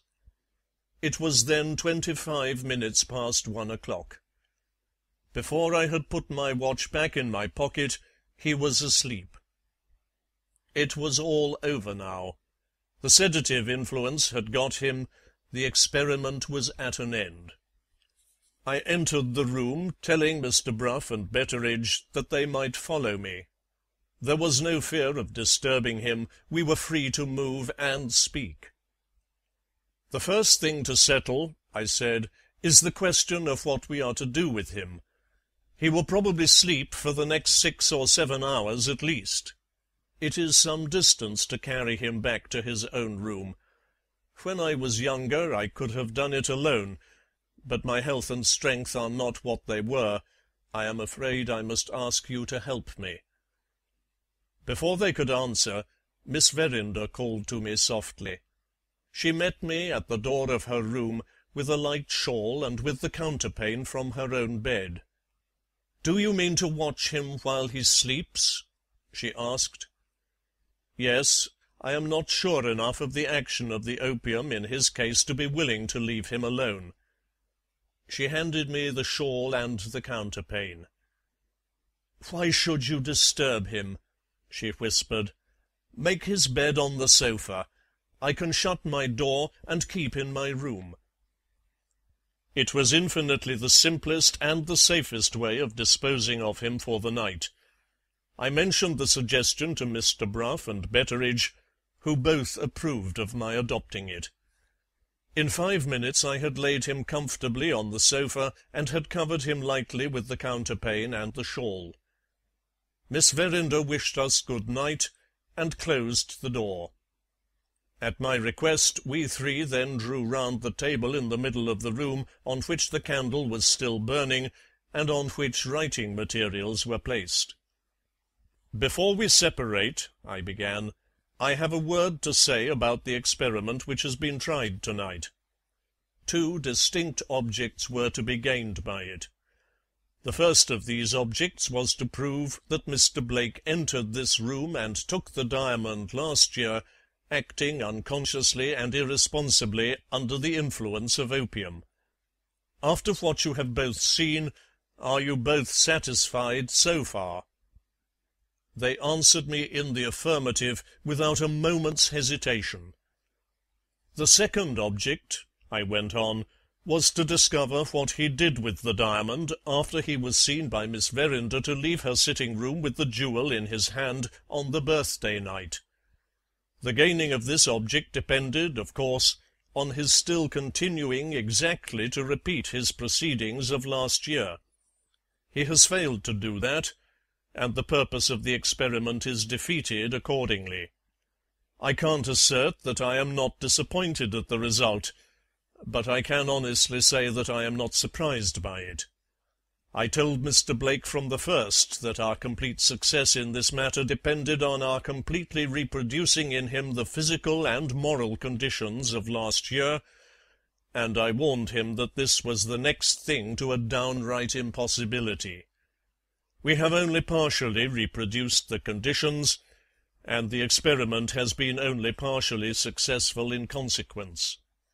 It is also possible that I may have administered too large a dose of laudanum, but I myself look upon the first reason that I have given as the true reason why we have to lament a failure, as well as to rejoice over a success."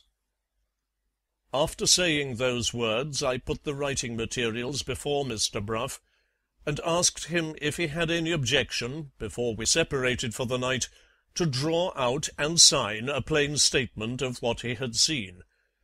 He at once took the pen, and produced the statement with the fluent readiness of a practised hand.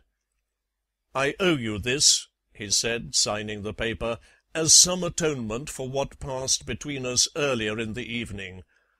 I beg your pardon, Mr. Jennings, for having doubted you.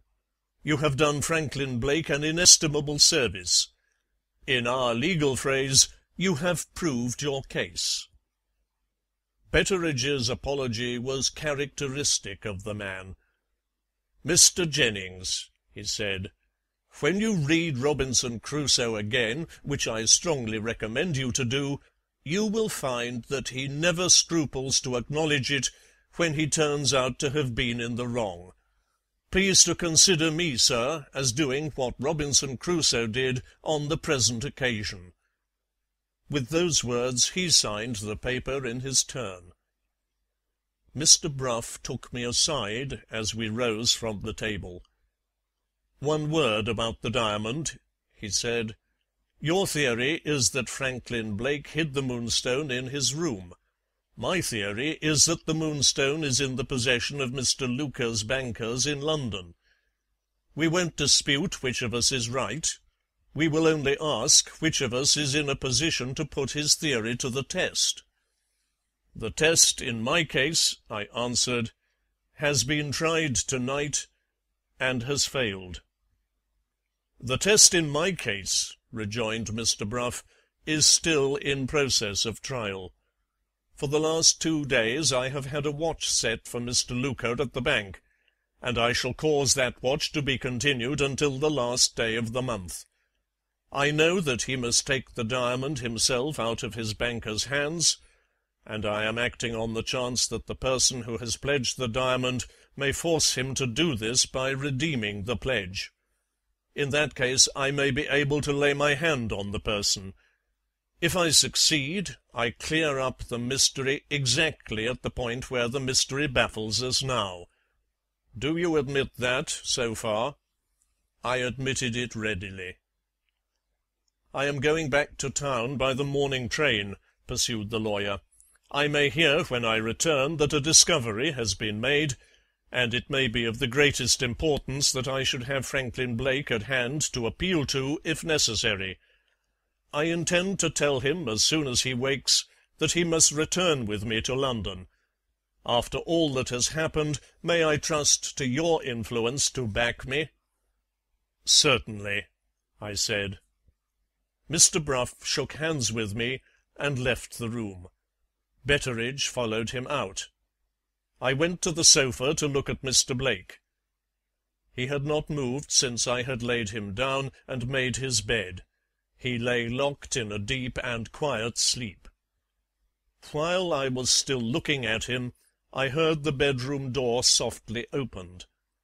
Once more Miss Verinder appeared on the threshold in her pretty summer dress. "Do me a last favour," she whispered. "Let me watch him with you." I hesitated, not in the interests of propriety, only in the interest of her night's rest. She came close to me and took my hand. "I can't sleep, I can't even sit still in my own room," she said. "Oh, Mr. Jennings, if you were me, only think how you would long to sit and look at him. Say yes, do." Is it necessary to mention that I gave way? Surely not. She drew a chair to the foot of the sofa. She looked at him in a silent ecstasy of happiness till the tears rose in her eyes. She dried her eyes and said she would fetch her work. She fetched her work, and never did a single stitch of it. It lay in her lap. She was not even able to look away from him long enough to thread her needle. I thought of my own youth. I thought of the gentle eyes which had once looked love at me. In the heaviness of my heart I turned to my journal for relief, and wrote in it what is written here. So we kept our watch together in silence, one of us absorbed in his writing, the other absorbed in her love. Hour after hour he lay in his deep sleep. The light of the new day grew and grew in the room, and still he never moved.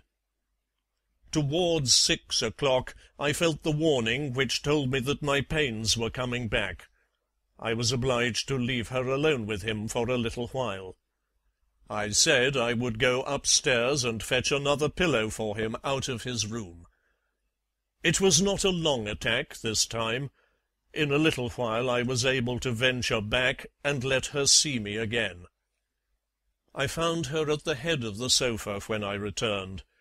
She was just touching his forehead with her lips. I shook my head as soberly as I could and pointed to her chair. She looked back at me with a bright smile and a charming colour in her face. "You would have done it," she whispered, "in my place." It is just 8 o'clock. He is beginning to move for the first time. Miss Verinder is kneeling by the side of the sofa. She has so placed herself that when his eyes first open, they must open on her face. Shall I leave them together? Yes. 11 o'clock. The house is empty again. They have arranged it among themselves. They have all gone to London by the 10 o'clock train.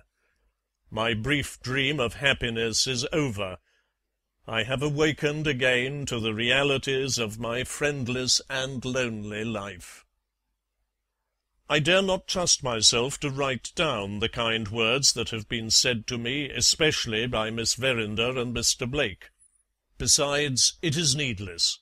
Those words will come back to me in my solitary hours, and will help me through what is left of the end of my life. Mr. Blake is to write and tell me what happens in London.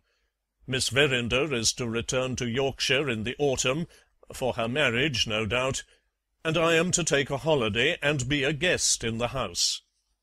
Oh me, how I felt as the grateful happiness looked at me out of her eyes, and the warm pressure of her hand said, "This is your doing." My poor patients are waiting for me. Back again this morning to the old routine. Back again tonight to the dreadful alternative between the opium and the pain. God be praised for his mercy! I have seen a little sunshine. I have had a happy time. End of Part 44. The Moonstone by Wilkie Collins. Read by Joel Poortenga. The Discovery of the Truth. Fifth Narrative. The Story Resumed by Franklin Blake. Chapter 1. But few words are needed, on my part, to complete the narrative that has been presented in the journal of Ezra Jennings. Of myself, I have only to say that I awoke on the morning of the 26th, perfectly ignorant of all that I had said and done under the influence of the opium, from the time when the drug first laid its hold on me, to the time when I opened my eyes on the sofa in Rachel's sitting-room. Of what happened after my waking, I do not feel called upon to render an account in detail. Confining myself merely to results, I have to report that Rachel and I thoroughly understood each other before a single word of explanation had passed on either side. I decline to account, and Rachel declines to account, for the extraordinary rapidity of our reconciliation. Sir and Madam, look back to the time when you were passionately attached to each other, and you will know what happened after Ezra Jennings had shut the door of the sitting-room, as well as I know it myself. I have, however, no objection to add that we should have been certainly discovered by Mrs. Merridew but for Rachel's presence of mind. She heard the sound of the old lady's dress in the corridor, and instantly ran out to meet her. I heard Mrs. Merridew say, "What's the matter?" and I heard Rachel answer, "The explosion." Mrs. Merridew instantly permitted herself to be taken by the arm and led into the garden, out of the way of the impending shock. On her return to the house, she met me in the hall and expressed herself as greatly struck by the vast improvement in science since the time when she was a girl at school. "Explosions, Mr. Blake, are infinitely milder than they were. I assure you, I barely heard Mr. Jennings' explosion from the garden, and no smell afterwards that I can detect, now we have come back to the house. I must really apologize to your medical friend. It is only due to him to say that he has managed it beautifully." So, after vanquishing Betteredge and Mr. Bruff, Ezra Jennings vanquished Mrs. Merridew herself. There is a great deal of undeveloped liberal feeling in the world, after all. At breakfast, Mr. Bruff made no secret of his reasons for wishing that I should accompany him to London by the morning train. The watch kept at the bank, and the result which might yet come of it, appealed so irresistibly to Rachel's curiosity, that she at once decided, if Mrs. Merridew had no objection, on accompanying us back to town, so as to be within reach of the earliest news of our proceedings. Mrs. Merridew proved to be all pliability and indulgence, after the truly considerate manner in which the explosion had conducted itself, and Betteredge was accordingly informed that we were all four to travel back together by the morning train. I fully expected that he would have asked leave to accompany us, but Rachel had wisely provided her faithful old servant with an occupation that interested him. He was charged with completing the refurnishing of the house, and was too full of his domestic responsibilities to feel the detective fever, as he might have felt it under other circumstances. Our one subject of regret in going to London was the necessity of parting, more abruptly than we could have wished, with Ezra Jennings. It was impossible to persuade him to accompany us. I could only promise to write to him, and Rachel could only insist on his coming to see her when she returned to Yorkshire. There was every prospect of our meeting again in a few months, and yet there was something very sad in seeing our best and dearest friend left standing alone on the platform as the train moved out of the station. On our arrival in London, Mr. Bruff was accosted at the terminus by a small boy, dressed in a jacket and trousers of threadbare black cloth, and personally remarkable in virtue of the extraordinary prominence of his eyes.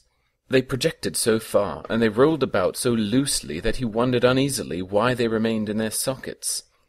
After listening to the boy, Mr. Bruff asked the ladies whether they would excuse our accompanying them back to Portland Place.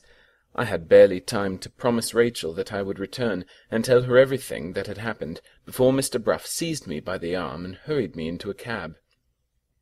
The boy with the ill-secured eyes took his place on the box by the driver, and the driver was directed to go to Lombard Street. "News from the bank?" I asked as we started. "News of Mr. Luker," said Mr. Bruff. "An hour ago he was seen to leave his house at Lambeth in a cab, accompanied by 2 men, who were recognized by my men as police officers in plain clothes. If Mr. Luker's dread of the Indians is at the bottom of this precaution, the inference is plain enough. He is going to take the diamond out of the bank." "And we are going to the bank to see what comes of it?" "Yes. or to hear what has come of it, if it is all over by this time. Did you notice my boy, on the box there?" "I noticed his eyes." Mr. Bruff laughed. "They call the poor little wretch Gooseberry at the office," he said. "I employ him to go on errands, and I only wish my clerks who have nicknamed him were as thoroughly to be depended on as he is. Gooseberry is one of the sharpest boys in London, Mr. Blake, in spite of his eyes." It was 20 minutes to 5 when we drew up before the bank in Lombard Street. Gooseberry looked longingly at his master as he opened the cab door. "Do you want to come in too?" asked Mr. Bruff kindly. "Come in, then, and keep at my heels till further orders." "He's as quick as lightning," pursued Mr. Bruff, addressing me in a whisper. "2 words will do with Gooseberry where 20 would be wanted with another boy." We entered the bank. The outer office, with the long counter behind which the cashiers sat, was crowded with people, all waiting their turn to take money out, or to pay money in before the bank closed at 5 o'clock. 2 men among the crowd approached Mr. Bruff as soon as he showed himself. "Well," said the lawyer, "have you seen him?" "He passed us here half an hour since, sir, and went into the inner office." "He has not come out again yet?" "No, sir." Mr. Bruff turned to me. "Let us wait," he said. I looked round among the people about me for the 3 Indians. Not a sign of them was to be seen anywhere. The only person present with a noticeably dark complexion was a tall man in a pilot coat and a round hat, who looked like a sailor. Could this be one of them in disguise? Impossible. The man was taller than any of the Indians, and his face, where it was not hidden by a bushy black beard, was twice the breadth of any of their faces at least. "They must have their spy somewhere," said Mr. Bruff, looking at the dark sailor in his turn, "and he may be the man." Before he could say any more, his coat-tail was respectfully pulled by his attendant sprite with the gooseberry eyes. Mr. Bruff looked where the boy was looking. "Hush," he said. "Here is Mr. Luker." The money-lender came out from the inner regions of the bank, followed by his 2 guardian policemen in plain clothes. "Keep your eye on him," whispered Mr. Bruff. "If he passes the diamond to anybody, he will pass it here." Without noticing either of us, Mr. Luker slowly made his way to the door, now in the thickest, now in the thinnest part of the crowd. I distinctly saw his hand move as he passed a short, stout man, respectably dressed in a suit of sober grey. The man started a little and looked after him. Mr. Luker moved on slowly through the crowd. At the door his guard placed themselves on either side of him. They were all 3 followed by one of Mr. Bruff's 2 men, and I saw them no more. I looked round at the lawyer, and then looked triumphantly toward the man in the suit of sober grey. "Yes," whispered Mr. Bruff, "I saw it too." He turned about in search of his second man. The second man was nowhere to be seen. He looked behind him for his attendant sprite. Gooseberry had disappeared. "What the devil does it mean?" said Mr. Bruff angrily. "They have both left us at the very time when we want them most." It came to the turn of the man in the grey suit to transact his business at the counter. He paid in a cheque, received a receipt for it, and turned to go out. "What is to be done?" asked Mr. Bruff. "We can't degrade ourselves by following him." "I can," I said. "I wouldn't lose sight of that man for £10,000. "In that case," rejoined Mr. Bruff, "I wouldn't lose sight of you for twice the money. A nice occupation for a man in my position," he muttered to himself as we followed the stranger out of the bank. "For heaven's sake, don't mention it. I should be ruined if it was known." The man in the grey suit got into an omnibus going westward. We got in after him. There were latent reserves of youth still left in Mr. Bruff. I assert it positively. When he took his seat on the omnibus, he blushed. The man with the grey suit stopped the omnibus and got out in Oxford Street. We followed him again. He went into a chemist's shop. Mr. Bruff started. "My chemist!" he exclaimed. "I'm afraid we have made a mistake." We entered the shop. Mr. Bruff and the proprietor exchanged a few words in private. The lawyer joined me again, with a very crestfallen face. "It's greatly to our credit," he said as he took my arm and led me out. "That's one comfort." "What is to our credit?" I asked. "Mr. Blake, you and I are the two worst amateur detectives that ever tried their hands at the trade. The man in the grey suit has been 30 years in the chemist's service. He was sent to the bank to pay money to his master's account, and he knows no more of the Moonstone than the babe unborn." I asked what was to be done next. "Come back to my office," said Mr. Bruff. "Gooseberry and my second man have evidently followed somebody else. Let us hope that they had their eyes about them, at any rate." When we reached Gray's Inn Square, the second man had arrived there before us. He had been waiting for more than a quarter of an hour. "Well?" asked Mr. Bruff. "What's your news?" "I'm sorry to say, sir," replied the man, "that I made a mistake. I could have taken my oath that I saw Mr. Luker pass something to an elderly gentleman in a light-coloured pail-tot. The elderly gentleman turns out, sir, to be a most respectable master ironmonger in Eastcheap." "Where's Gooseberry?" asked Mr. Bruff resignedly. The man stared. "I dunno, sir. I've seen nothing of him since I left the bank." Mr. Bruff dismissed the man. "One of two things," he said to me. "Either Gooseberry has run away, or he is hunting on his own account. What do you say to dining here, on the chance that the boy may come back in an hour or two? I have got some good wine in the cellar, and we can get a chop from the coffee-house." We dined at Mr. Bruff's chambers. Before the cloth was removed, a person was announced as wanting to speak to the lawyer. Was the person Gooseberry? No, only the man who had been employed to follow Mr. Luker when he left the bank. The report in this case presented no feature of the slightest interest. Mr. Luker had gone back to his own house, and had there dismissed his guard. He had not gone out again afterward. Toward dusk the shutters had been put up and the doors had been bolted. The street before the house, and the alley behind the house, had been carefully watched. No sign of the Indians had been visible. No person whatever had been seen loitering about the premises. Having stated these facts, the man waited to know whether there were any further orders. Mr. Bruff dismissed him for the night. "Do you think Mr. Luker has taken the Moonstone home with him?" I asked. "Not he," said Mr. Bruff. "He would never have dismissed his two policemen if he had run the risk of keeping the diamond in his own house again." We waited another half an hour for the boy, and waited in vain. It was then time for Mr. Bruff to go to Hampstead, and for me to return to Rachel in Portland Place. I left my card in charge of the porter at the chambers, with a line written on it to say that I should be at my lodgings at 10:30 that night. The card was to be given to the boy, if the boy came back. Some men have a knack of keeping appointments, and other men have a knack of missing them. I am one of the other men. Add to this that I passed the evening at Portland Place, on the same seat with Rachel, in a room 40 feet long, with Mrs. Merridew at the farther end of it. Does anybody wonder that I got home at 12:30 instead of 10:30? How thoroughly heartless that person must be, and how earnestly I hope that I may never make that person's acquaintance. My servant handed me a morsel of paper when he let me in.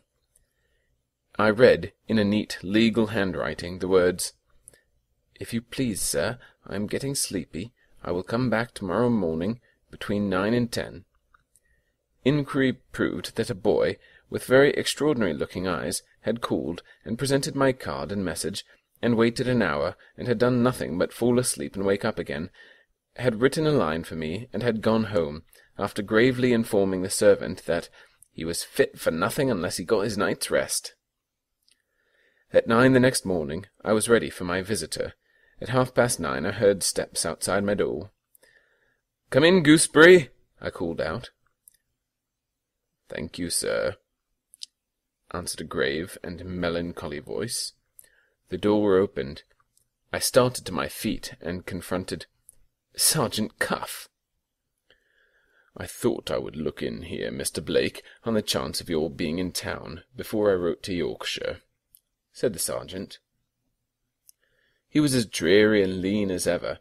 His eyes had not lost their old trick, so subtly noticed in Bettridge's narrative, of looking as if they expected something more from you than you were aware of yourself. but so far as dress can alter a man, the great Cuff was changed beyond all recognition. He wore a broad-brimmed white hat, a light shooting jacket, white trousers, and drab gaiters. He carried a stout oak stick. His whole aim and object seemed to be to look as if he had lived in the country all his life. When I complimented him on his metamorphosis, he declined to take it as a joke. He complained, quite gravely, of the noises and the smells of London. I declare I am far from sure that he did not speak with a slightly rustic accent. I offered him breakfast. The innocent countryman was quite shocked. His breakfast hour was 6:30, and he went to bed with the cocks and hens. "I only got back from Ireland last night," said the sergeant, coming round to the practical object of his visit, in his own impenetrable manner. "Before I went to bed I read your letter, telling me what has happened since my inquiry after the diamond was suspended last year. There's only one thing to be said about the matter, on my side. I completely mistook my case. How any man living was to have seen things in their true light, in such a situation as mine was at the time, I don't profess to know. But that doesn't alter the facts as they stand. I own that I made a mess of it. Not the first mess, Mr. Blake, which has distinguished my professional career. It's only in books that the officers of the detective force are superior to the weakness of making a mistake." "You have come in the nick of time to recover your reputation," I said. "I beg your pardon, Mr. Blake," rejoined the sergeant. "Now I have retired from business, I don't care a straw about my reputation. I have done with my reputation, thank God. I am here, sir, in grateful remembrance of the late Lady Verenda's liberality to me. I will go back to my old work, if you want me, and if you will trust me, on that consideration, and no other. Not a farthing of money is to pass, if you please, from you to me. This is on honour. Now tell me, Mr. Blake, how the case stands since you wrote to me last." I told him of the experiment with the opium, and of what had occurred afterward at the bank in Lombard Street. He was greatly struck by the experiment. It was something entirely new in his experience, and he was particularly interested in the theory of Ezra Jennings, relating to what I had done with the diamond after I had left Rachel's sitting-room on the birthday night. "I don't hold with Mr. Jennings that you hid the Moonstone," said Sergeant Cuff. "But I agree with him that you must certainly have taken it back to your own room." "Well," I asked, "and what happened then?" "Have you no suspicion yourself of what happened, sir?" "None whatever." "Has Mr. Bruff no suspicion?" "No more than I have." Sergeant Cuff rose and went to my writing-table. He came back with a sealed envelope. It was marked "Private." It was addressed to me, and it had the sergeant's signature in the corner. "I suspected the wrong person last year," he said, "and I may be suspecting the wrong person now. Wait to open the envelope, Mr. Blake, till you have got at the truth, and then compare the name of the guilty person with the name that I have written in that sealed letter." I put the letter into my pocket, and then asked for the sergeant's opinion of the measures which we had taken at the bank. "Very well intended, sir," he answered, "and quite the right thing to do, but there was another person who ought to have been looked after besides Mr. Luker." "The person named in the letter you have just given to me?" "Yes, Mr. Blake, the person named in the letter. It can't be helped now. I shall have something to propose to you and to Mr. Bruff, sir, when the time comes. Let's wait first and see if the boy has anything to tell us that is worth hearing." It was close on 10 o'clock, and the boy had not yet made his appearance. Sergeant Cuff talked of other matters. He asked after his old friend Bettridge and his old enemy the gardener. In a minute more he would no doubt have got from this to the subject of his favourite roses, if my servant had not interrupted us by announcing that the boy was below. On being brought into the room, Gooseberry stopped at the threshold of the door, and looked distrustfully at the stranger who was in my company. I called to the boy to come to me. "You may speak before this gentleman," I said. "He is here to assist me, and he knows all that has happened. Sergeant Cuff," I added, "this is the boy from Mr. Bruff's office." In our modern system of civilization, celebrity, no matter of what kind, is the lever that will move anything. The fame of the great Cuff had even reached the ears of the small gooseberry. The boy's ill-fixed eyes rolled when I mentioned the illustrious name, till I thought they must really have dropped on the carpet. "Come here, my lad," said the sergeant, "and let's hear what you have got to tell us." The notice of the great man, the hero of many a famous story in every lawyer's office in London, appeared to fascinate the boy. He placed himself in front of Sergeant Cuff, and put his hands behind him, after the approved fashion of a neophyte who is examined in his catechism. "What is your name?" said the sergeant, beginning with the first question in the catechism. "Octavius Guy," answered the boy. "They call me Gooseberry at the office, because of my eyes." "Octavius Guy, otherwise Gooseberry," pursued the sergeant with the utmost gravity. "You were missed at the bank yesterday. What were you about?" "If you please, sir, I was following a man." "Who was he?" "A tall man, sir, with a big black beard, dressed like a sailor." "I remember the man," I broke in. "Mr. Bruff and I thought he was a spy employed by the Indians." Sergeant Cuff did not appear to be much impressed by what Mr. Bruff and I had thought. He went on catechizing Gooseberry. "Well," he said, "and why did you follow the sailor?" "If you please, sir, Mr. Bruff wanted to know whether Mr. Luker passed anything to anybody on his way out to the bank. I saw Mr. Luker pass something to the sailor with the black beard." "Why didn't you tell Mr. Bruff what you saw?" "I hadn't had time to tell anybody, sir. The sailor went out in such a hurry." "And you ran out after him, eh?" "Yes, sir." "Gooseberry," said the sergeant, patting his head, "you have got something in that small skull of yours, and it isn't cotton wool. I am greatly pleased with you so far." The boy blushed with pleasure. Sergeant Cuff went on. "Well, and what did the sailor do when he got into the street?" "He called a cab, sir." "And what did you do?" "Held on behind, and ran after it." Before the sergeant could put his next question, another visitor was announced, the head clerk from Mr. Bruff's office. Feeling the importance of not interrupting Sergeant Cuff's examination of the boy, I received the clerk in another room. He came with bad news of his employer.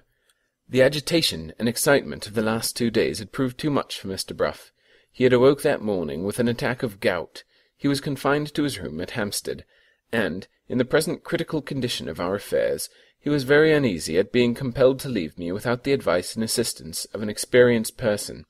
The chief clerk had received orders to hold himself at my disposal, and was willing to do his best to replace Mr. Bruff. I wrote at once to quiet the old gentleman's mind by telling him of Sergeant Cuff's visit, adding that Gooseberry was at that moment under examination, and promising to inform Mr. Bruff, either personally or by letter, of whatever might occur later in the day. Having dispatched the clerk to Hampstead with my note, I returned to the room which I had left, and found Sergeant Cuff at the fireplace, in the act of ringing the bell. "I beg your pardon, Mr. Blake," said the sergeant. "I was just going to send word by your servant that I wanted to speak with you. There isn't a doubt on my mind that this boy, this most meritorious boy," added the sergeant, patting Gooseberry on the head, "has followed the right man. Precious time has been lost, sir, through your unfortunately not being at home at 10:30 last night. The only thing to do now is to send for a cab immediately." In 5 minutes more, Sergeant Cuff and I, with Gooseberry on the box to guide our driver, were on our way eastward toward the city. "One of these days," said the sergeant, pointing through the front window of the cab, "that boy will do great things in my late profession. He is the brightest and cleverest little chap I have met with for many a long year past. You shall hear the substance, Mr. Blake, of what he told me while you were out of the room. You were present, I think, when he mentioned that he held on behind the cab and ran after it." "Yes." "Well, sir, the cab went from Lombard Street to the Tower Wharf. The sailor with the black beard got out and spoke to the steward of the Rotterdam steamboat, which was to start the next morning. He asked if he could be allowed to go on board at once and sleep in his berth overnight. The steward said no. The cabins and berths and bedding were all to have a thorough cleaning that evening, and no passenger could be allowed to come on board before the morning. The sailor turned round and left the wharf. When he got into the street again, the boy noticed for the first time a man dressed like a respectable mechanic, walking on the opposite side of the road, and apparently keeping the sailor in view. The sailor stopped at an eating-house in the neighbourhood, and went in. The boy, not being able to make up his mind at the moment, hung about among some other boys, staring at the good things in the eating-house window. He noticed the mechanic waiting, as he himself was waiting, but still on the opposite side of the street. After a minute a cab came by slowly, and stopped where the mechanic was standing. The boy could only see plainly one person in the cab, who leaned forward at the window to speak to the mechanic. He described that person, Mr. Blake, without any prompting from me, as having a dark face, like the face of an Indian. It was plain by this time that Mr. Bruff and I had made another mistake. The sailor with the black beard was clearly not a spy in the service of the Indian conspiracy. Was he by any possibility the man who had got the diamond? After a little, pursued the sergeant, the cab moved on slowly down the street. The mechanic crossed the road and went into the eating-house. The boy waited outside till he was hungry and tired, and then went into the eating-house in his turn. He had a shilling in his pocket, and he dined sumptuously, he tells me, on a black pudding, an eel pie, and a bottle of ginger beer. What can a boy not digest? The substance in question has never been found yet. What did he see in the eating-house? I asked. Well, Mr. Blake, he saw the sailor reading the newspaper at one table, and the mechanic reading the newspaper at another. It was dusk before the sailor got up and left the place. He looked about him suspiciously when he got out into the street. The boy, being a boy, passed unnoticed. The mechanic had not come out yet. The sailor walked on, looking about him, and apparently not very certain of where he was going next. The mechanic appeared once more, on the opposite side of the road. The sailor went on, till he got to Shore Lane, leading into Lower Thames Street. There he stopped before a public house under the sign of the Wheel of Fortune, and, after examining the place outside, went in. Gooseberry went in too. There were a great many people, mostly of the decent sort, at the bar. The Wheel of Fortune is a very respectable house, Mr. Blake, famous for its porter and pork pies. The sergeant's digressions irritated me. He saw it, and confined himself more strictly to Gooseberry's evidence when he went on. The sailor, he resumed, asked if he could have a bed. The landlord said no, they were full. The barmaid corrected him and said number 10 was empty. A waiter was sent for to show the sailor to number 10. Just before that, Gooseberry had noticed the mechanic among the people at the bar. Before the waiter had answered the call, the mechanic had vanished. The sailor was taken off to his room. Not knowing what to do next, Gooseberry had the wisdom to wait and see if anything happened. Something did happen. The landlord was called for. Angry voices were heard upstairs. The mechanic suddenly made his appearance again, collared by the landlord and exhibiting, to Gooseberry's great surprise, all the signs and tokens of being drunk. The landlord thrust him out at the door, and threatened him with the police if he came back. From the altercation between them, while this was going on, it appeared that the man had been discovered in number 10, and had declared with drunken obstinacy that he had taken the room. Gooseberry was so struck by this sudden intoxication of a previously sober person that he couldn't resist running out after the mechanic into the street. As long as he was in sight of the public house, the man reeled about in a most disgraceful manner. The moment he turned the corner of the street, he recovered his balance instantly, and became as sober a member of society as you could wish to see. Gooseberry went back to the Wheel of Fortune in a very bewildered state of mind. He waited about again, on the chance of something happening. Nothing happened, and nothing more was to be heard or seen of the sailor. Gooseberry decided on going back to the office. Just as he came to this conclusion, who should appear on the opposite side of the street as usual, but the mechanic again. He looked up at one particular window at the top of the public house, which was the only one that had a light in it. The light seemed to relieve his mind. He left the place directly. The boy made his way back to Gray's Inn, got your card and message, called and failed to find you. There you have the state of the case, Mr. Blake, as it stands at the present time. What is your opinion of the case, Sergeant? I think it's serious, sir. Judging by what the boy saw, the Indians are in it to begin with." "Yes, and the sailor is evidently the man to whom Mr. Luca passed the diamond. It seems odd that Mr. Bruff and I, and the man in Mr. Bruff's employment, should all have been mistaken about who the person was." "Not at all, Mr. Blake. Considering the risk that person ran, it's likely enough that Mr. Luca purposely misled you by previous arrangement between them." "Do you understand the proceedings at the public house?" I asked. "The man dressed like a mechanic was acting, of course, in the employment of the Indians, but I am as much puzzled to account for his sudden assumption of drunkenness as Gooseberry himself." "I think I can give a guess at what it means, sir," said the sergeant. "If you will reflect, you will see that the man must have had some pretty strict instructions from the Indians. They were far too noticeable themselves to risk being seen at the bank or in the public house. They were obliged to trust everything to their deputy. Very good. Their deputy hears a certain number named in the public house as the number of the room which the sailor is to have for the night. That being also the room, unless our notion is all wrong, which the diamond is to have for the night too. Under those circumstances, the Indians, you may rely on it, would insist on having a description of the room, of its position in the house, of its capability of being approached from the outside, and so on. What was the man to do with such orders as these? Just what he did. He ran upstairs to get a good look at the room before the sailor was taken into it. He was found there making his observations, and he shammed drunk as the easiest way of getting out of the difficulty. That's how I read the riddle. After he was turned out of the public house, he probably went with his report to the place where his employers were waiting for him. And his employers, no doubt, sent him back to make sure that the sailor was really settled at the public house till the next morning. As for what happened at the Wheel of Fortune after the boy left, we ought to have discovered that last night. It's 11 in the morning now. We must hope for the best and find out what we can." In a quarter of an hour more, the cab stopped in Shore Lane, and Gooseberry opened the door for us to get out. "All right?" asked the sergeant. "All right," answered the boy.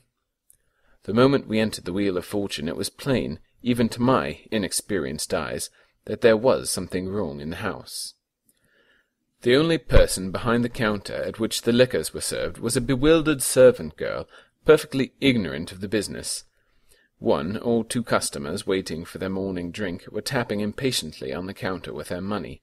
The barmaid appeared from the inner regions of the parlour, excited and preoccupied. She answered Sergeant Cuff's inquiry for the landlord by telling him sharply that her master was upstairs and was not to be bothered by anybody. "Come along with me, sir," said Sergeant Cuff, coolly leading the way upstairs and beckoning to the boy to follow him. The barmaid called to her master and warned him that strangers were intruding themselves into the house. On the first floor we were encountered by the landlord, hurrying down in a highly irritated state to see what was the matter. "Who the devil are you, and what do you want here?" he asked. "Keep your temper," said the sergeant quietly. "I'll tell you who I am to begin with. I am Sergeant Cuff." The illustrious name instantly produced its effect. The angry landlord threw open the door of his sitting-room and asked the sergeant pardon. "I'm annoyed and out of sorts, sir, that's the truth," he said. "Something unpleasant has happened in the house this morning. A man in my way of business has a deal to upset his temper, Sergeant Cuff." "Not a doubt of it," said the sergeant. "I'll come at once, if you will allow me, to what brings us here. This gentleman and I want to trouble you with a few inquiries on a matter of some interest to both of us." "Relating to what, sir?" asked the landlord. "Relating to a dark man, dressed like a sailor, who slept here last night." "Good God, that's the man who is upsetting the whole house at this moment," exclaimed the landlord. "Do you, or does this gentleman, know anything about him?" "We can't be certain till we see him," answered the sergeant. "See him?" echoed the landlord. "That's the only thing that nobody has been able to do since 7 o'clock this morning. That was the time when he left word last night that he was to be called. He was called, and there was no getting an answer from him. They tried again at 8, and they tried again at 9. No use. There was the door still locked, and not a sound to be heard in the room. I've been out this morning, and I only got back a quarter of an hour ago. I have hammered at the door myself, and all to no purpose. "The pot-boy has gone to fetch a carpenter. If you can wait a few minutes, gentlemen, we will have the door opened and see what it means." "Was the man drunk last night?" asked Sergeant Cuff. "Perfectly sober, sir, or I would never have let him sleep in my house." "Did he pay for his bed beforehand?" "No." "Could he leave the room in any way without going out by the door?" "The room is a garret," said the landlord, "but there's a trap-door in the ceiling, leading out on to the roof, and a little lower down the street there's an empty house under repair." "Do you think, Sergeant, the blackguard has got off in that way, without paying?" "A sailor," said Sergeant Cuff, "might have done it, early in the morning, before the street was astir. He would be used to climbing, and his head wouldn't fail him on the roofs of the houses." As he spoke, the arrival of the carpenter was announced. We all went upstairs at once to the top story. I noticed that the sergeant was unusually grave, even for him. It also struck me as odd that he told the boy, after having previously encouraged him to follow us, to wait in the room below till we came down again. The carpenter's hammer and chisel disposed of the resistance of the door in a few minutes, but some article of furniture had been placed against it inside as a barricade. By pushing at the door, we thrust this obstacle aside, and so got admission to the room. The landlord entered first, the sergeant second, and I third. The other persons present followed us. We all looked toward the bed, and all started. The man had not left the room. He lay, dressed, on the bed, with a white pillow over his face, which completely hid it from view. "What does that mean?" said the landlord, pointing to the pillow. Sergeant Cuff led the way to the bed, without answering, and removed the pillow. The man's swarthy face was placid and still. His black hair and beard were slightly, very slightly discomposed. His eyes stared wide open, glassy and vacant, at the ceiling. The filmy look and the fixed expression of them horrified me. I turned away and went to the open window. The rest of them remained where Sergeant Cuff remained, at the bed. "He's in a fit," I heard the landlord say. "He's dead," the sergeant answered. "Send for the nearest doctor, and send for the police." The waiter was dispatched on both errands. Some strange fascination seemed to hold Sergeant Cuff to the bed. Some strange curiosity seemed to keep the rest of them waiting to see what the sergeant would do next. I turned again to the window. The moment afterward I felt a soft pull at my coat-tails, and a small voice whispered, "Look here, sir." Gooseberry had followed us into the room. His loose eyes rolled frightfully, not in terror, but in exultation. He had made a detective discovery on his own account. "Look here, sir," he repeated, and led me to a table in the corner of the room. On the table stood a little wooden box, open and empty. On one side of the box lay some jeweller's cotton. On the other side was a torn sheet of white paper with a seal on it, partly destroyed, and with an inscription in writing, which was still perfectly legible. The inscription was in these words: "Deposited with Messrs. Bush, Lysort, and Bush, by Mr. Septimus Luca, of Middlesex Place, Lambeth, a small wooden box, sealed up in this envelope, and containing a valuable of great price. The box, when claimed, to be given up by Messrs. Bush and Co., on the personal application of Mr. Luca." Those lines removed all further doubt on one point at least. The sailor had been in possession of the Moonstone when he had left the bank on the previous day. I felt another pull at my coat-tails. Gooseberry had not done with me yet. "Robbery," whispered the boy, pointing in high delight to the empty box. "You were told to wait downstairs," I said. "Go away." "And murder," added Gooseberry, pointing, with a keener relish still, to the man on the bed. There was something so hideous in the boy's enjoyment of the horror of the scene that I took him by the 2 shoulders and put him out of the room. At the moment when I crossed the threshold of the door, I heard Sergeant Cuff's voice asking where I was. He met me as I returned into the room, and forced me to go back with him to the bedside. "Mr. Blake," he said, "look at the man's face. It is a face disguised, and here's the proof of it." He traced with his finger a thin line of livid white running backward from the dead man's forehead, between the swarthy complexion and the slightly disturbed black hair. "Let's see what's under this," said the sergeant, suddenly seizing the black hair with a firm grip of his hand. My nerves were not strong enough to bear it. I turned away again from the bed. The first sight that met my eyes, at the other end of the room, was the irrepressible Gooseberry, perched on a chair and looking with breathless interest over the heads of his elders at the sergeant's proceedings. "He's pulling off his wig," whispered Gooseberry, compassionating my position as the only person in the room who could see nothing.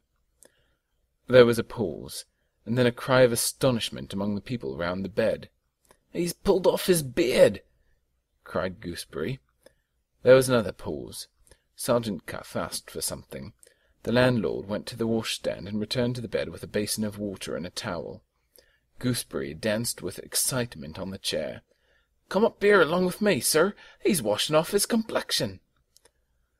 The sergeant suddenly burst his way through the people around him, and came, with horror in his face, straight to the place where I was standing. "Come back to the bed, sir," he began. He looked at me closer and checked himself. "No," he resumed. "Open the sealed letter first, the letter I gave you this morning." I opened the letter. "Read the name, Mr. Blake, that I have written inside." I read the name that he had written. It was Godfrey Ablewhite. "Now," said the sergeant, "come with me and look at the man on the bed." I went with him and looked at the man on the bed. Godfrey Ablewhite. End of section 45. The Moonstone, by Wilkie Collins. Read by Joel Poortenga. The Discovery of the Truth, 6th Narrative, contributed by Sergeant Cuff. Chapter 1. Dorking, Surrey, July 30, 1849. To Franklin Blake, Esquire. Sir, I beg to apologize for the delay that has occurred in the production of the report with which I engaged to furnish you. I have waited to make it a complete report, and I have been met here and there by obstacles which it was only possible to remove by some little expenditure of patience and time. The object which I proposed to myself has now, I hope, been attained. You will find in these pages answers to the greater part, if not all, of the questions concerning the late Mr. Godfrey Ablewhite, which occurred to your mind when I last had the honour of seeing you. I propose to tell you, in the first place, what is known of the manner in which your cousin met his death, appending to the statement such inferences and conclusions as we are justified, according to my opinion, in drawing from the facts. 2. As to your cousin's death, then, first. It appears to me to be established, beyond any reasonable doubt, that he was killed while he was asleep, or immediately on his waking, by being smothered with a pillow from his bed, that the persons guilty of murdering him are the 3 Indians, and that the object contemplated and achieved by the crime was to obtain possession of the diamond called the Moonstone. The facts from which this conclusion is drawn are derived partly from an examination of the room at the tavern, and partly from the evidence obtained at the coroner's inquest. On forcing the door of the room, the deceased gentleman was discovered dead, with the pillow of the bed over his face. The medical man who examined him, being informed of this circumstance, considered the post-mortem appearance as being perfectly compatible with murder by smothering, that is to say, with murder committed by some person or persons pressing the pillow over the nose and mouth of the deceased until death resulted from congestion of the lungs. Next, as to the motive for the crime.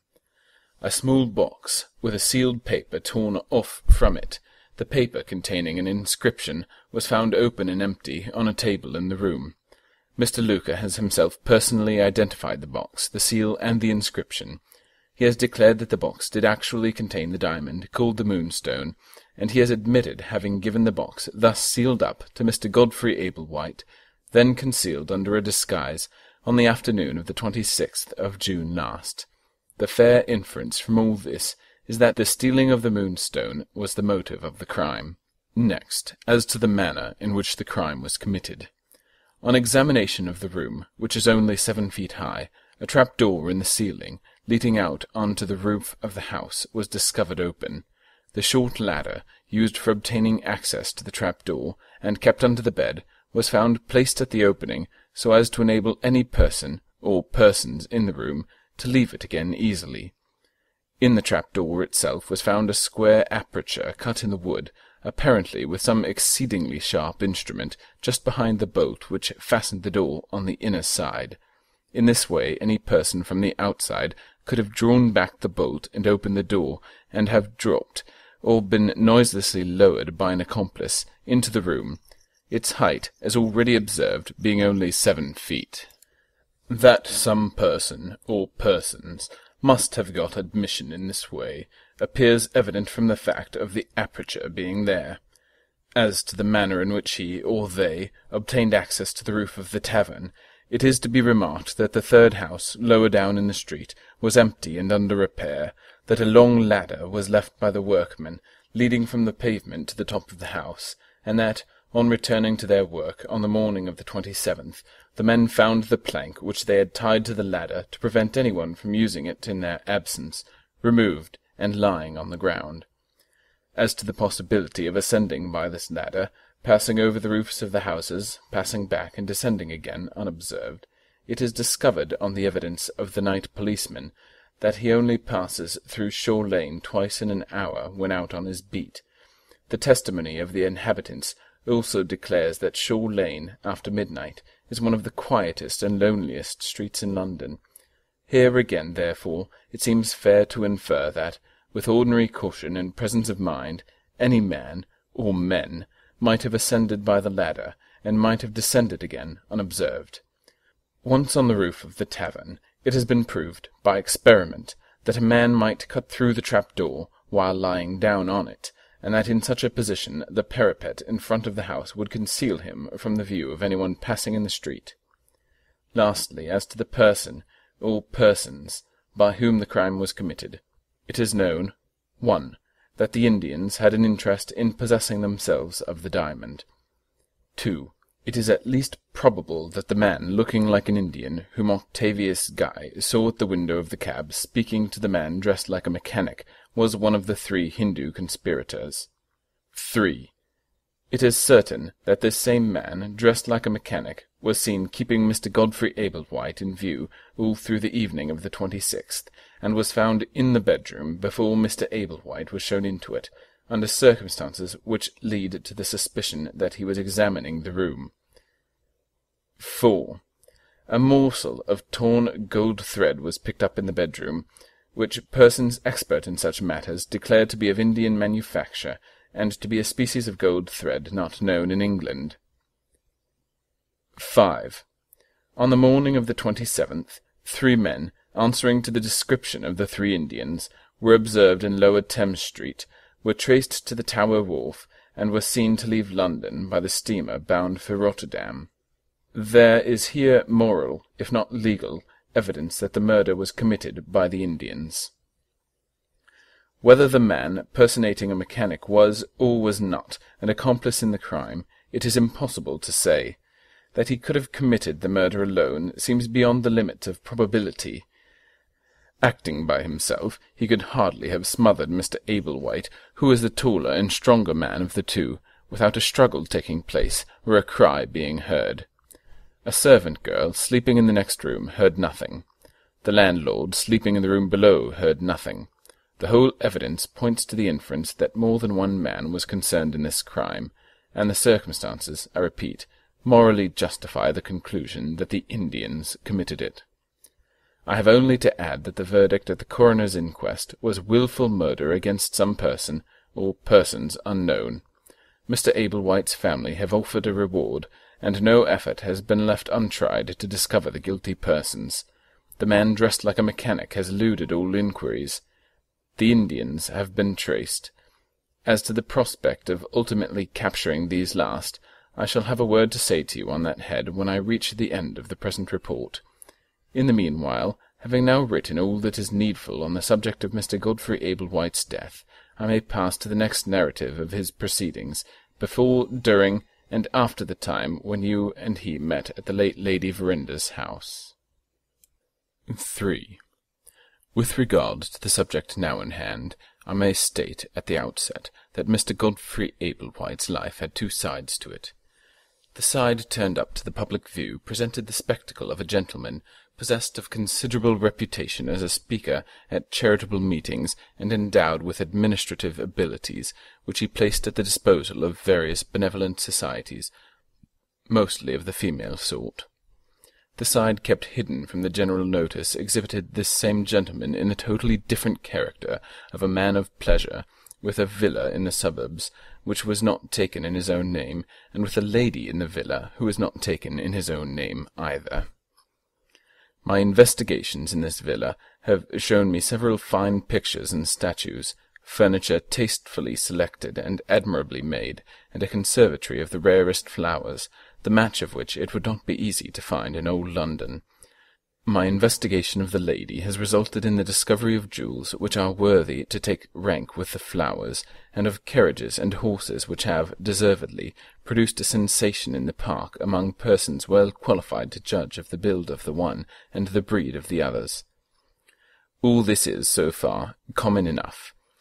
The villa and the lady are such familiar objects in London life that I ought to apologize for introducing them to notice.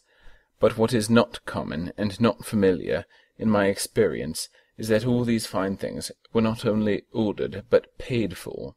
The pictures, the statues, the flowers, the jewels, the carriages, and the horses. Inquiry proved, to my indescribable astonishment, that not a sixpence of debt was owing on any of them. As to the villa, it had been bought out and out, and settled on the lady. I might have tried to find the right reading of this riddle, and tried in vain, but for Mr. Godfrey Ablewhite's death, which caused an inquiry to be made into the state of his affairs. The inquiry elicited these facts, that Mr. Godfrey Ablewhite was entrusted with the care of a sum of £20,000, as one of 2 trustees for a young gentleman who was still a minor in the year 1848, that the trust was to lapse, and that the young gentleman was to receive the £20,000 on the day when he came of age, in the month of February, 1850. That, pending the arrival of this period, an income of £600 was to be paid to him by his 2 trustees, half yearly, at Christmas and at Midsummer's Day. That this income was regularly paid by the active trustee, Mr. Godfrey Ablewhite. That the £20,000, from which the income was supposed to be derived, had, every farthing of it, been sold out of the funds, at different periods, ending with the end of the year 1847. That the power of attorney, authorizing the bankers to sell out the stock, and the various written orders telling them what amounts to sell out, were formally signed by both the trustees. That the signature of the second trustee, a retired army officer living in the country, was a signature forged, in every case, by the active trustee, otherwise Mr. Godfrey Ablewhite. In these facts lies the explanation of Mr. Godfrey's honourable conduct in paying the debts incurred for the lady and the villa, and, as you will presently see, of more besides. We may now advance to the date of Miss Verinder's birthday, in the year 1848, the 21st of June. On the day before, Mr. Godfrey Ablewhite arrived at his father's house, and asked, as I know from Mr. Ablewhite, senior, himself, for a loan of £300. Mark the sum, and remember at the same time that the half-yearly payment to the young gentleman was due on the 24th of the month. Also, that the whole of the young gentleman's fortune had been spent by his trustee by the end of the year 47. Ablewhite, senior, refused to lend his son a farthing. The next day Mr. Godfrey Ablewhite rode over with you to Lady Verinder's house. A few hours afterward, Mr. Godfrey, as you yourself have told me, made a proposal of marriage to Miss Verinder. Here he saw his way, no doubt, if accepted, to the end of all his money anxieties, present and future. But as events actually turned out, what happened? Miss Verinder refused him. On the night of the birthday, therefore, Mr. Godfrey Ablewhite's pecuniary position was this. He had £300 to find on the 24th of the month, and £20,000 to find in February 1850. Failing to raise these sums, at these times, he was a ruined man. Under those circumstances, what takes place next? You exasperate Mr. Candy, the doctor, on the sole subject of his profession, and he plays you a practical joke in return with a dose of laudanum. He trusts the administration of the dose, prepared in a little phial, to Mr. Godfrey Ablewhite, who has himself confessed the share he had in the matter, under circumstances which shall presently be related to you. Mr. Godfrey is all the readier to enter into the conspiracy, having himself suffered from your sharp tongue in the course of the evening. He joins Betteredge in persuading you to drink a little brandy and water before you go to bed. He privately drops the dose of laudanum into your cold grog, and you drink the mixture. Let us now shift the scene, if you please, to Mr. Luca's house at Lambeth, and allow me to remark, by way of preface, that Mr. Bruff and I, together, have found a means of forcing the money-lender to make a clean breast of it. We have carefully sifted the statement he has addressed to us, and here it is, at your service. 4. Late on the evening of Friday, the 23rd of June, 48, Mr. Luca was surprised by a visit from Mr. Godfrey Ablewhite. He was more surprised when Mr. Godfrey produced the Moonstone. No such diamond, according to Mr. Luca's experience, was in the possession of any private person in Europe. Mr. Godfrey Ablewhite had two modest proposals to make in relation to this magnificent gem. First, would Mr. Luca be so good as to buy it? Secondly, would Mr. Luca, in default of seeing his way to the purchase, undertake to sell it on commission and to pay a sum down on the anticipated result? Mr. Luca tested the diamond, weighed the diamond, and estimated the value of the diamond before he answered a word. His estimate, allowing for the flaw in the stone, was £30,000. Having reached that result, Mr. Luca opened his lips and put a question. How did you come by this? Only 6 words, but what volumes of meaning in them! Mr. Godfrey Ablewhite began a story. Mr. Luca opened his lips again, and only said 3 words this time. That won't do. Mr. Godfrey Ablewhite began another story. Mr. Luca wasted no more words on him. He got up and rang the bell for the servant to show the gentleman out. Upon this compulsion, Mr. Godfrey made an effort, and came out with a new and amended version of the affair, to the following effect. After privately slipping the laudanum into your brandy and water, he wished you good night, and went into his own room. It was the next room to yours, and the two had a door of communication between them. On entering his own room, Mr. Godfrey, as he supposed, closed this door. His money troubles kept him awake.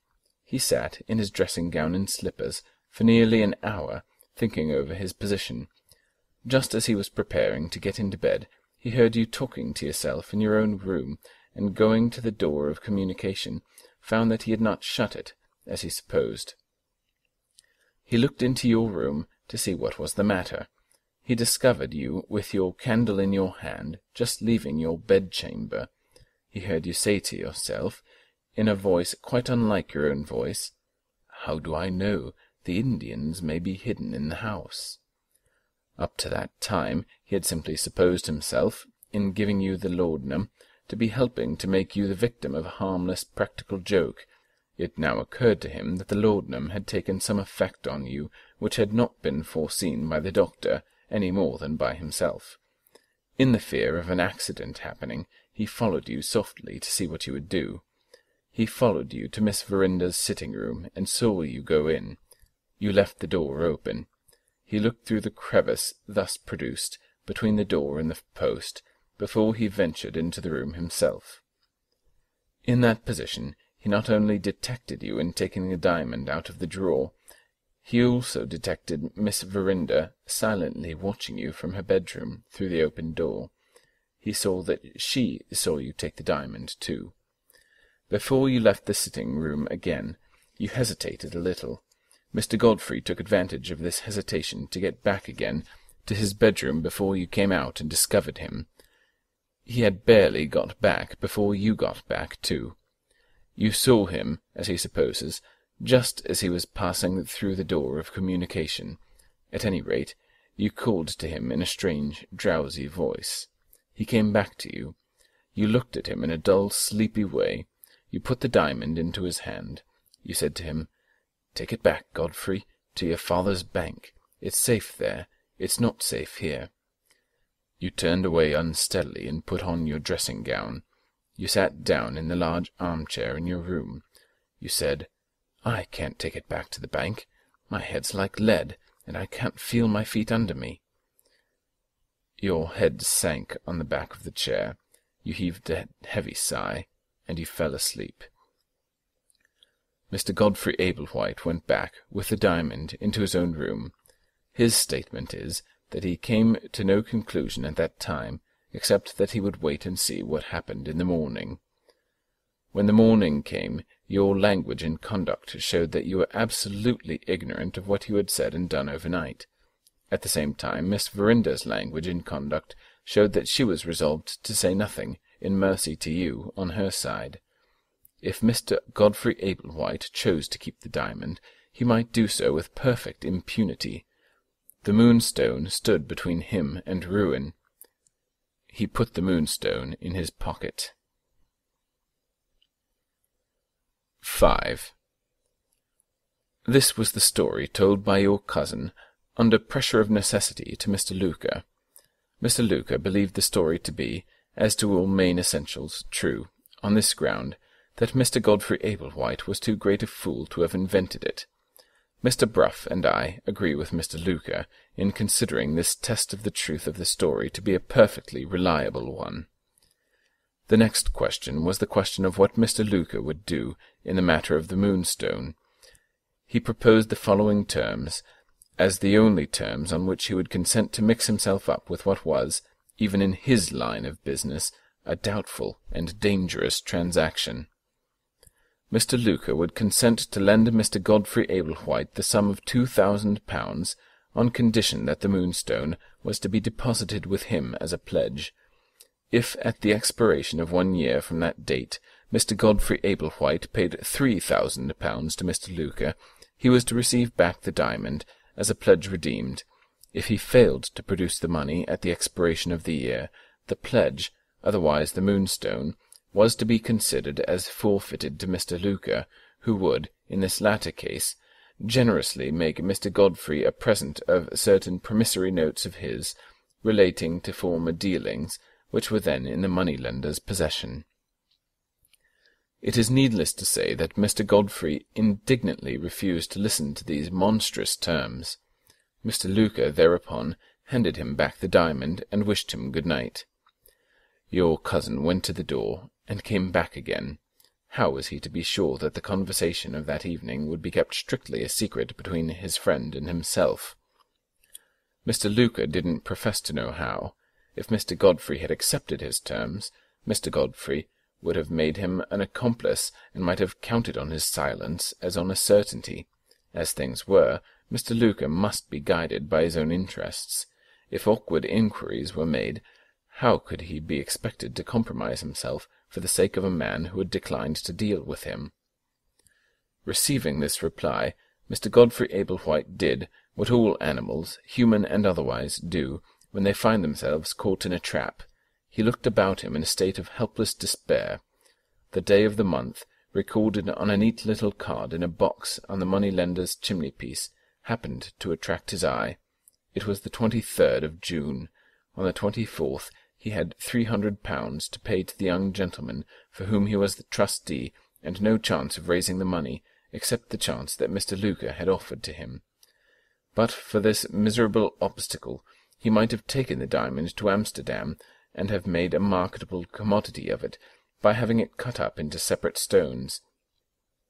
As matters stood, he had no choice but to accept Mr. Luca's terms.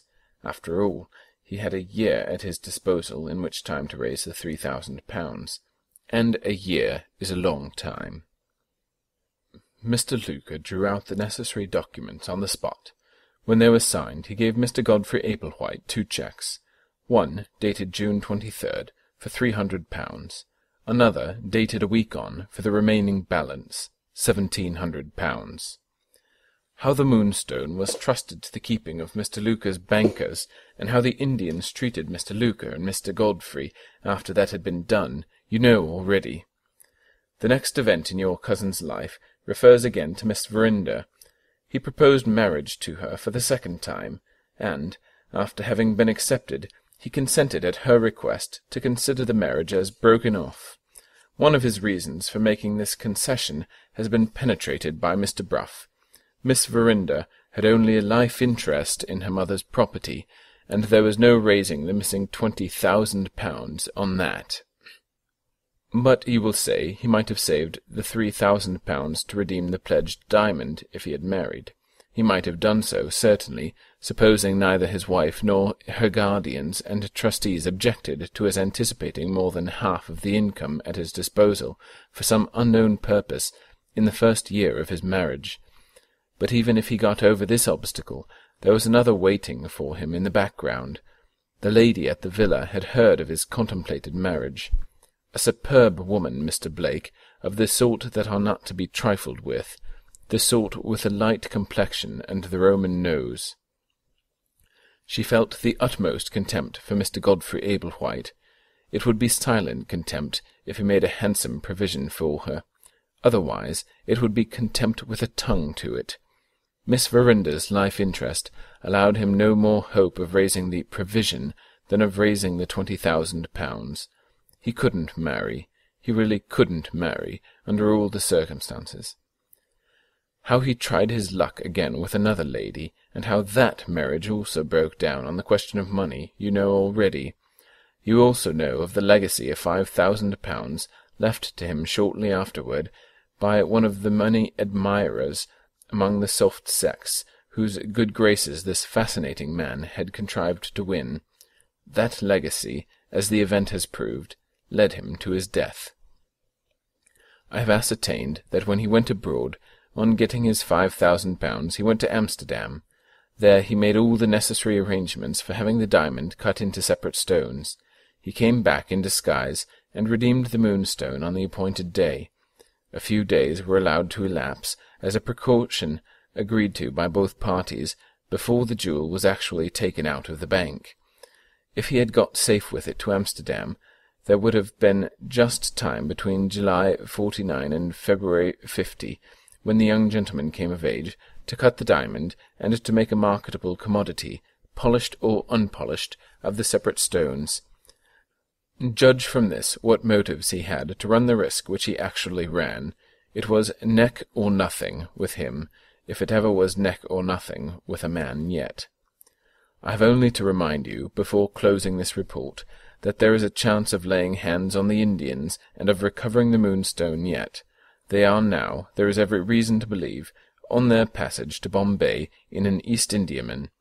The ship, barring accidents, will touch at no other port on her way out, and the authorities of Bombay, already communicated with by letter overland, will be prepared to board the vessel the moment she enters the harbour.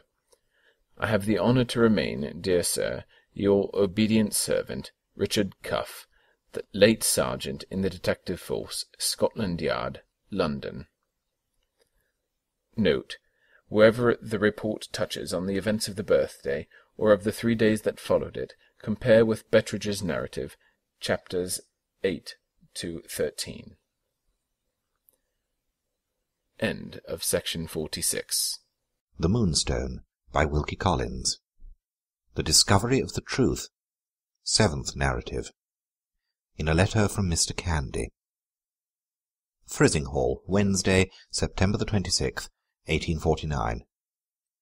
Dear Mr. Franklin Blake, you will anticipate the sad news I have to tell you on finding your letter to Ezra Jennings returned to you unopened in this enclosure. He died in my arms at sunrise on Wednesday last.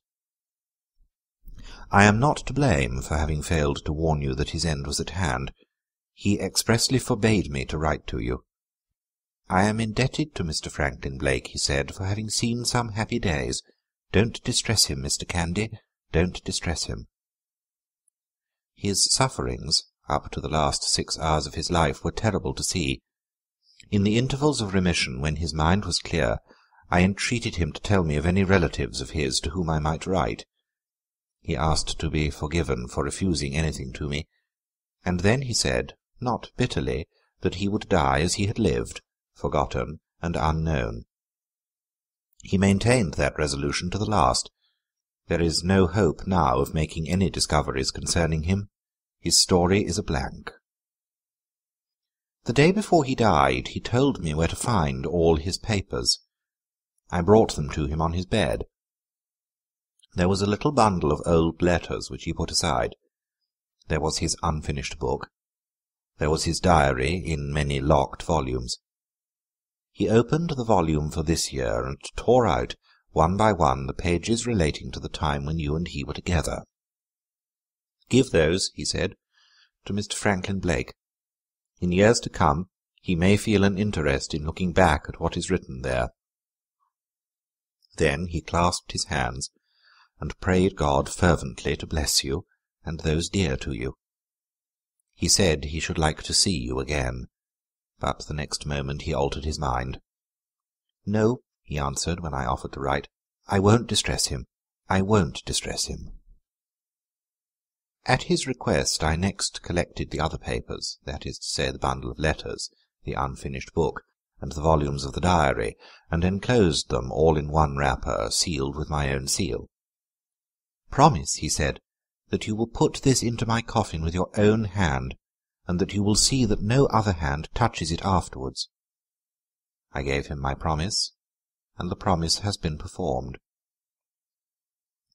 He asked me to do one other thing for him, which it cost me a hard struggle to comply with. He said, "Let my grave be forgotten. Give me your word of honour that you will allow no monument of any sort, not even the commonest tombstone, to mark the place of my burial. Let me sleep nameless. Let me rest unknown." When I tried to plead with him to alter his resolution, he became, for the first and only time, violently agitated. I could not bear to see it, and I gave way. Nothing but a little grass mound marks the place of his rest. In time the tombstones will rise around it, and the people who come after us will look and wonder at the nameless grave. As I have told you, for 6 hours before his death his sufferings ceased. He dozed a little. I think he dreamed. Once or twice he smiled. A woman's name, as I suppose, the name of Ella, was often on his lips at this time. A few minutes before the end he asked me to lift him on his pillow to see the sun rise through the window. He was very weak. His head fell on my shoulder. He whispered, "It's coming." Then he said, "Kiss me." I kissed his forehead. On a sudden he lifted his head. The sunlight touched his face. A beautiful expression, an angelic expression, came over it. He cried out 3 times, "Peace, peace, peace." His head sank back again on my shoulder, and the long trouble of his life was at an end. So he has gone from us. This was, I think, a great man, though the world never knew him. He had the sweetest temper I have ever met with. The loss of him makes me feel very lonely. Perhaps I have never been quite myself since my illness. Sometimes I think of giving up my practice and going away, and trying what some of the foreign baths and waters will do for me. It is reported here that you and Miss Verinder are to be married next month. Please to accept my best congratulations. The pages of my poor friend's journal are waiting for you at my house, sealed up, with your name on the wrapper. I was afraid to trust them to the post. My best respects and good wishes attend Miss Verinder. I remain, dear Mr. Franklin Blake, truly yours, Thomas Candy. 8th narrative, contributed by Gabriel Betteridge. I am the person, as you remember, no doubt, who led the way in these pages and opened the story. I am also the person who is left behind, as it were, to close the story up. Let nobody suppose that I have any last words to say here concerning the Indian diamond. I hold that unlucky jewel in abhorrence, and I refer you to other authority than mine for such news of the Moonstone as you may, at the present time, be expected to receive. My purpose in this place is to state a fact in the history of the family, which has been passed over by everybody, and which I won't allow to be disrespectfully smothered up in that way. The fact to which I allude is the marriage of Miss Rachel and Mr. Franklin Blake. This interesting event took place at our house in Yorkshire on Tuesday, October 9th, 1849. I had a new suit of clothes on the occasion, and the married couple went to spend the honeymoon in Scotland. Family festivals having been rare enough at our house since my poor mistress's death, I own, on this occasion of the wedding, to having, towards the latter part of the day, taken a drop too much on the strength of it. If you have ever done the same sort of thing yourself, you will understand and feel for me. If you have not, you will very likely say, "Disgusting old man, why does he tell us this?" And the reason why is now to come. Having then taken my drop, bless you, you've got your favourite vice too, and your vice isn't mine, and mine isn't yours, I next applied the one infallible remedy, that remedy being, as you know, Robinson Crusoe. Where I opened that unrivalled book I can't say. Where the lines of print at last left off running into each other, I know, however, perfectly well. It was at page 318, a domestic bit concerning Robinson Crusoe's marriage, as follows. With those thoughts I considered my new engagement, that I had a wife. Observe, so had Mr. Franklin. One child born. Observe again, that might yet be Mr. Franklin's case too. And my wife then— what Robinson Crusoe's wife did or did not do then I felt no desire to discover. I scored the bit about the child with my pencil, and put a morsel of paper for a mark to keep the place. Lie you there, I said, till the marriage of Mr. Franklin and Miss Rachel is some months older, and then we'll see. The months passed, more than I had bargained for, and no occasion presented itself for disturbing that mark in the book. It was not till this present month of November, 1850, Mr. Franklin came into my room in high good spirits, and said, "Betteridge, I have got some news for you. Something is going to happen in the house before we are many months older." "Does it concern the family, sir?" I asked. "It decidedly concerns the family," said Mr. Franklin. "Has your good lady anything to do with it, if you please, sir?" "She has a great deal to do with it," says Mr. Franklin, beginning to look a little surprised. "You needn't say a word more, sir," I answered. "God bless you both. I'm heartily glad to hear it." Mr. Franklin stared like a person thunderstruck. "May I venture to inquire where you got your information?" he asked. "I only got mine, imparted in the strictest secrecy, 5 minutes since." Here was an opportunity of producing Robinson Crusoe. Here was a chance of reading that domestic bit about the child which I had marked on the day of Mr. Franklin's marriage. I read those miraculous words with an emphasis which did them justice, and then I looked him severely in the face. "Now, sir, do you believe in Robinson Crusoe?" I asked, with a solemnity suitable to the occasion. "Betteridge," says Mr. Franklin, with equal solemnity, "I am convinced at last." He shook hands with me, and I felt that I had converted him. With the relationship of this extraordinary circumstance, my reappearance in these pages comes to an end. Let nobody laugh at the unique anecdote here related. You are welcome to be as merry as you please over everything else I've written, but when I write of Robinson Crusoe, by the Lord, it's serious, and I request you to take it accordingly. When this is said, all is said. Ladies and gentlemen, I make my bow and shut up the story.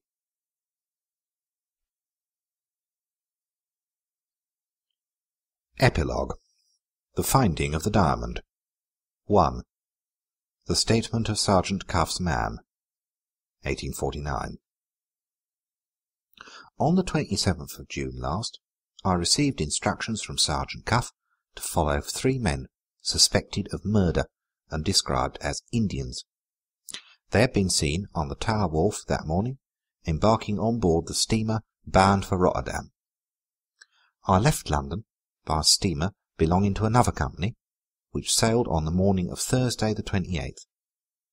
Arriving at Rotterdam, I succeeded in finding the commander of the Wednesday steamer. He informed me that the Indians had certainly been passengers on board his vessel, but as far as Gravesend only. Off that place, one of the three had inquired at what time they would reach Calais. On being informed that the steamer was bound for Rotterdam, the spokesman of the party expressed the greatest surprise and distress at the mistake which he and his friends had made. They were all willing, he said, to sacrifice their passage money if the commander of the steamer would only put them ashore. Commiserating their position as foreigners in a strange land, and knowing no reason for detaining them, the commander signalled for a shore boat, and the three men left the vessel. This proceeding of the Indians having been plainly resolved on beforehand, as a means of preventing their being traced, I lost no time in returning to England. I left the steamer at Gravesend, and discovered that the Indians had gone from that place to London. Thence I again traced them as having left for Plymouth. Inquiries made at Plymouth proved that they had sailed 48 hours previously in the Bewley Castle East Indiaman, bound direct to Bombay. On receiving this intelligence, Sergeant Cuff caused the authorities at Bombay to be communicated with overland, so that the vessel might be boarded by the police immediately on our entering the port. This step having been taken, my connection with the matter came to an end. I have heard nothing more of it since that time.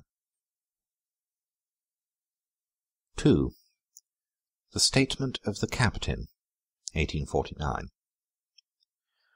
I am requested by Sergeant Cuff to set in writing certain facts concerning 3 men believed to be Hindus who were passengers last summer in the ship Bewley Castle, bound for Bombay direct, under my command. The Hindus joined us at Plymouth. On the passage out I heard no complaint of their conduct. They were berthed in the forward part of the vessel. I had but few occasions myself of personally noticing them.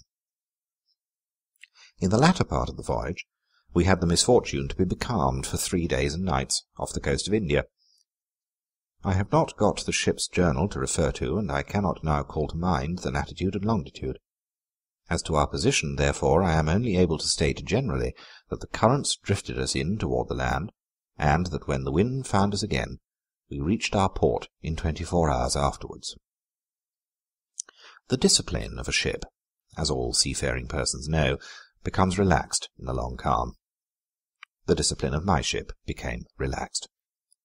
Certain gentlemen among the passengers got some of the smaller boats lowered, and amused themselves by rowing about and swimming, when the sun at evening time was cool enough to let them divert themselves in that way. The boats, when done with, ought to have been slung up again in their places. Instead of this, they were left moored to the ship's side. What with the heat, and what with the vexation of the weather, neither officers nor men seemed to be in heart for their duty, while the calm lasted. On the 3rd night nothing unusual was heard or seen by the watch on deck. When the morning came, the smallest of the boats was missing, and the 3 Hindus were next reported to be missing too. If these men had stolen the boat shortly after dark, which I have no doubt they did, we were near enough to the land to make it vain to send in pursuit of them when the discovery was made in the morning. I have no doubt they got ashore, in that calm weather, making all due allowance for fatigue and clumsy rowing, before daybreak. On reaching our port, I there learnt for the first time the reason these passengers had for seizing their opportunity of escaping from the ship. I could only make the same statement to the authorities which I have made here. They considered me to blame for allowing the discipline of the vessel to be relaxed. I have expressed my regret on this score to them and to my owners. Since that time, nothing has been heard to my knowledge of the 3 Hindus. I have no more to add to what is here written. 3.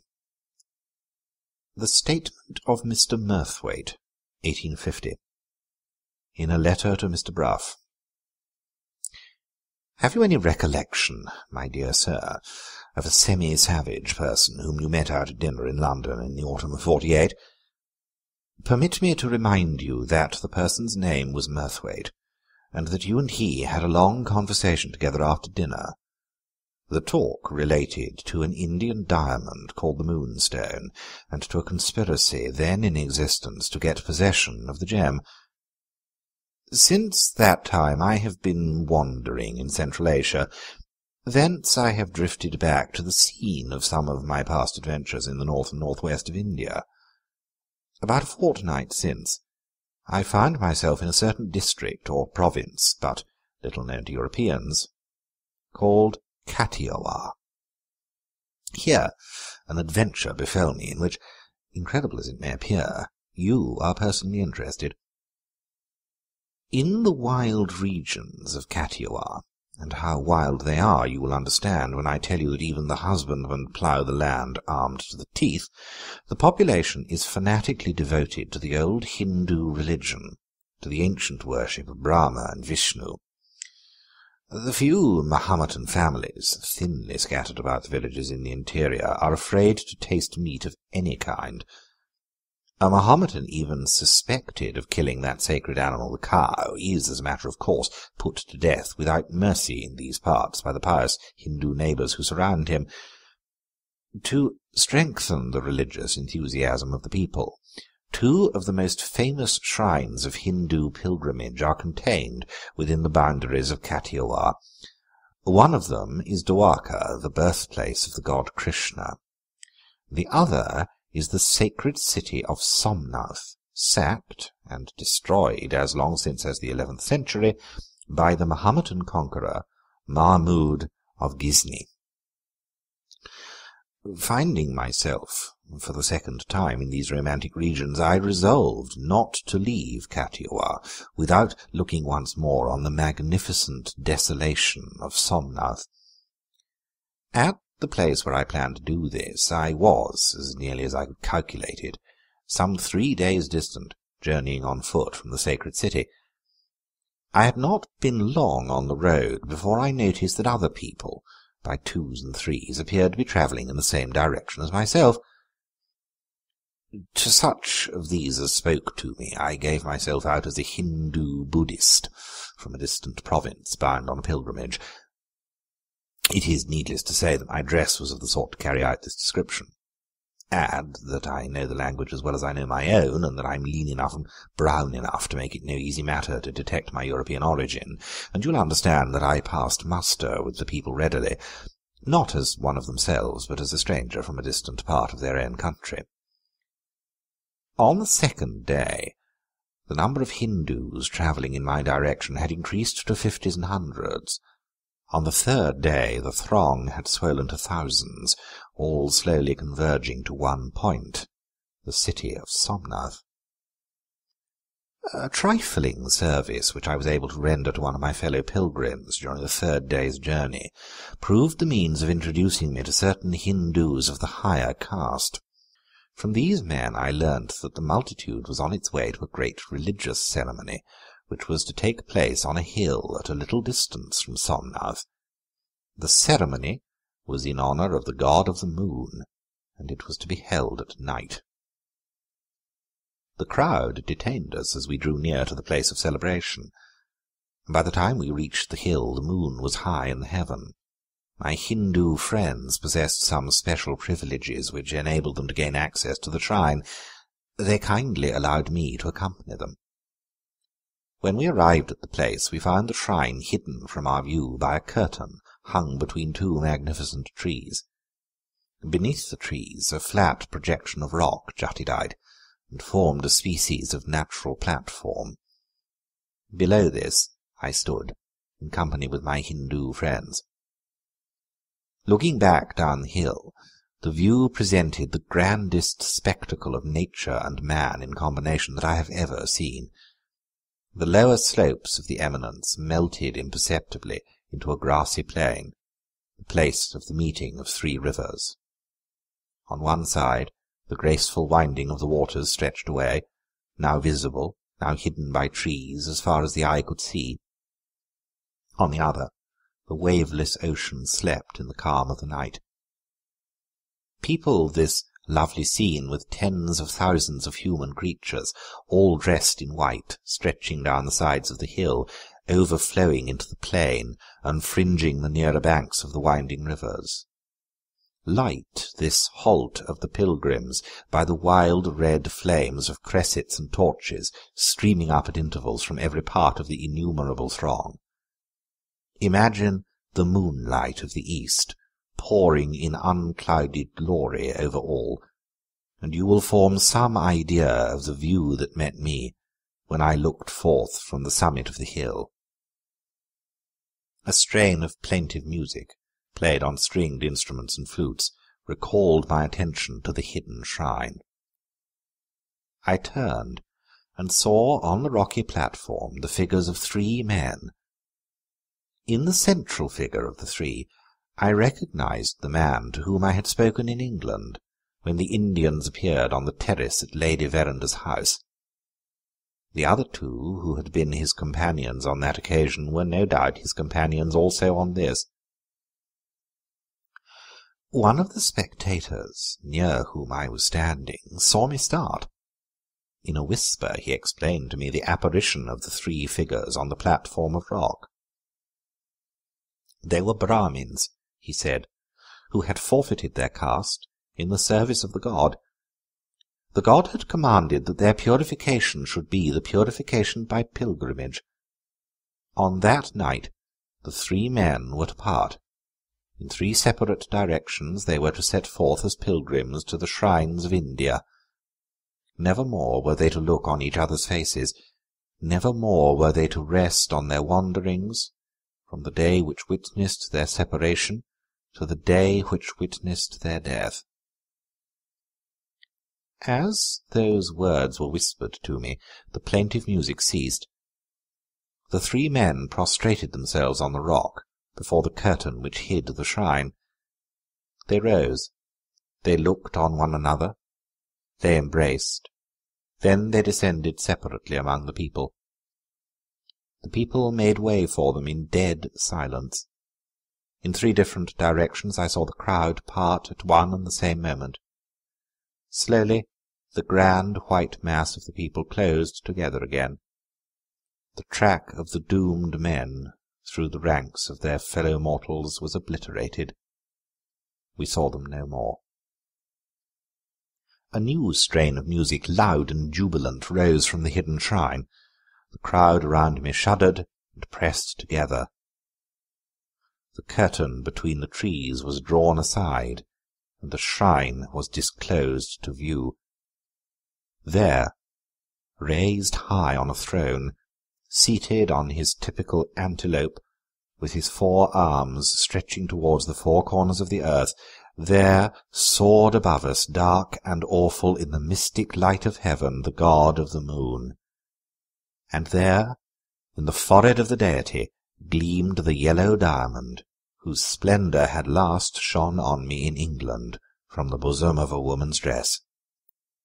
Yes, after the lapse of 8 centuries, the Moonstone looks forth once more over the walls of the sacred city in which its story first began.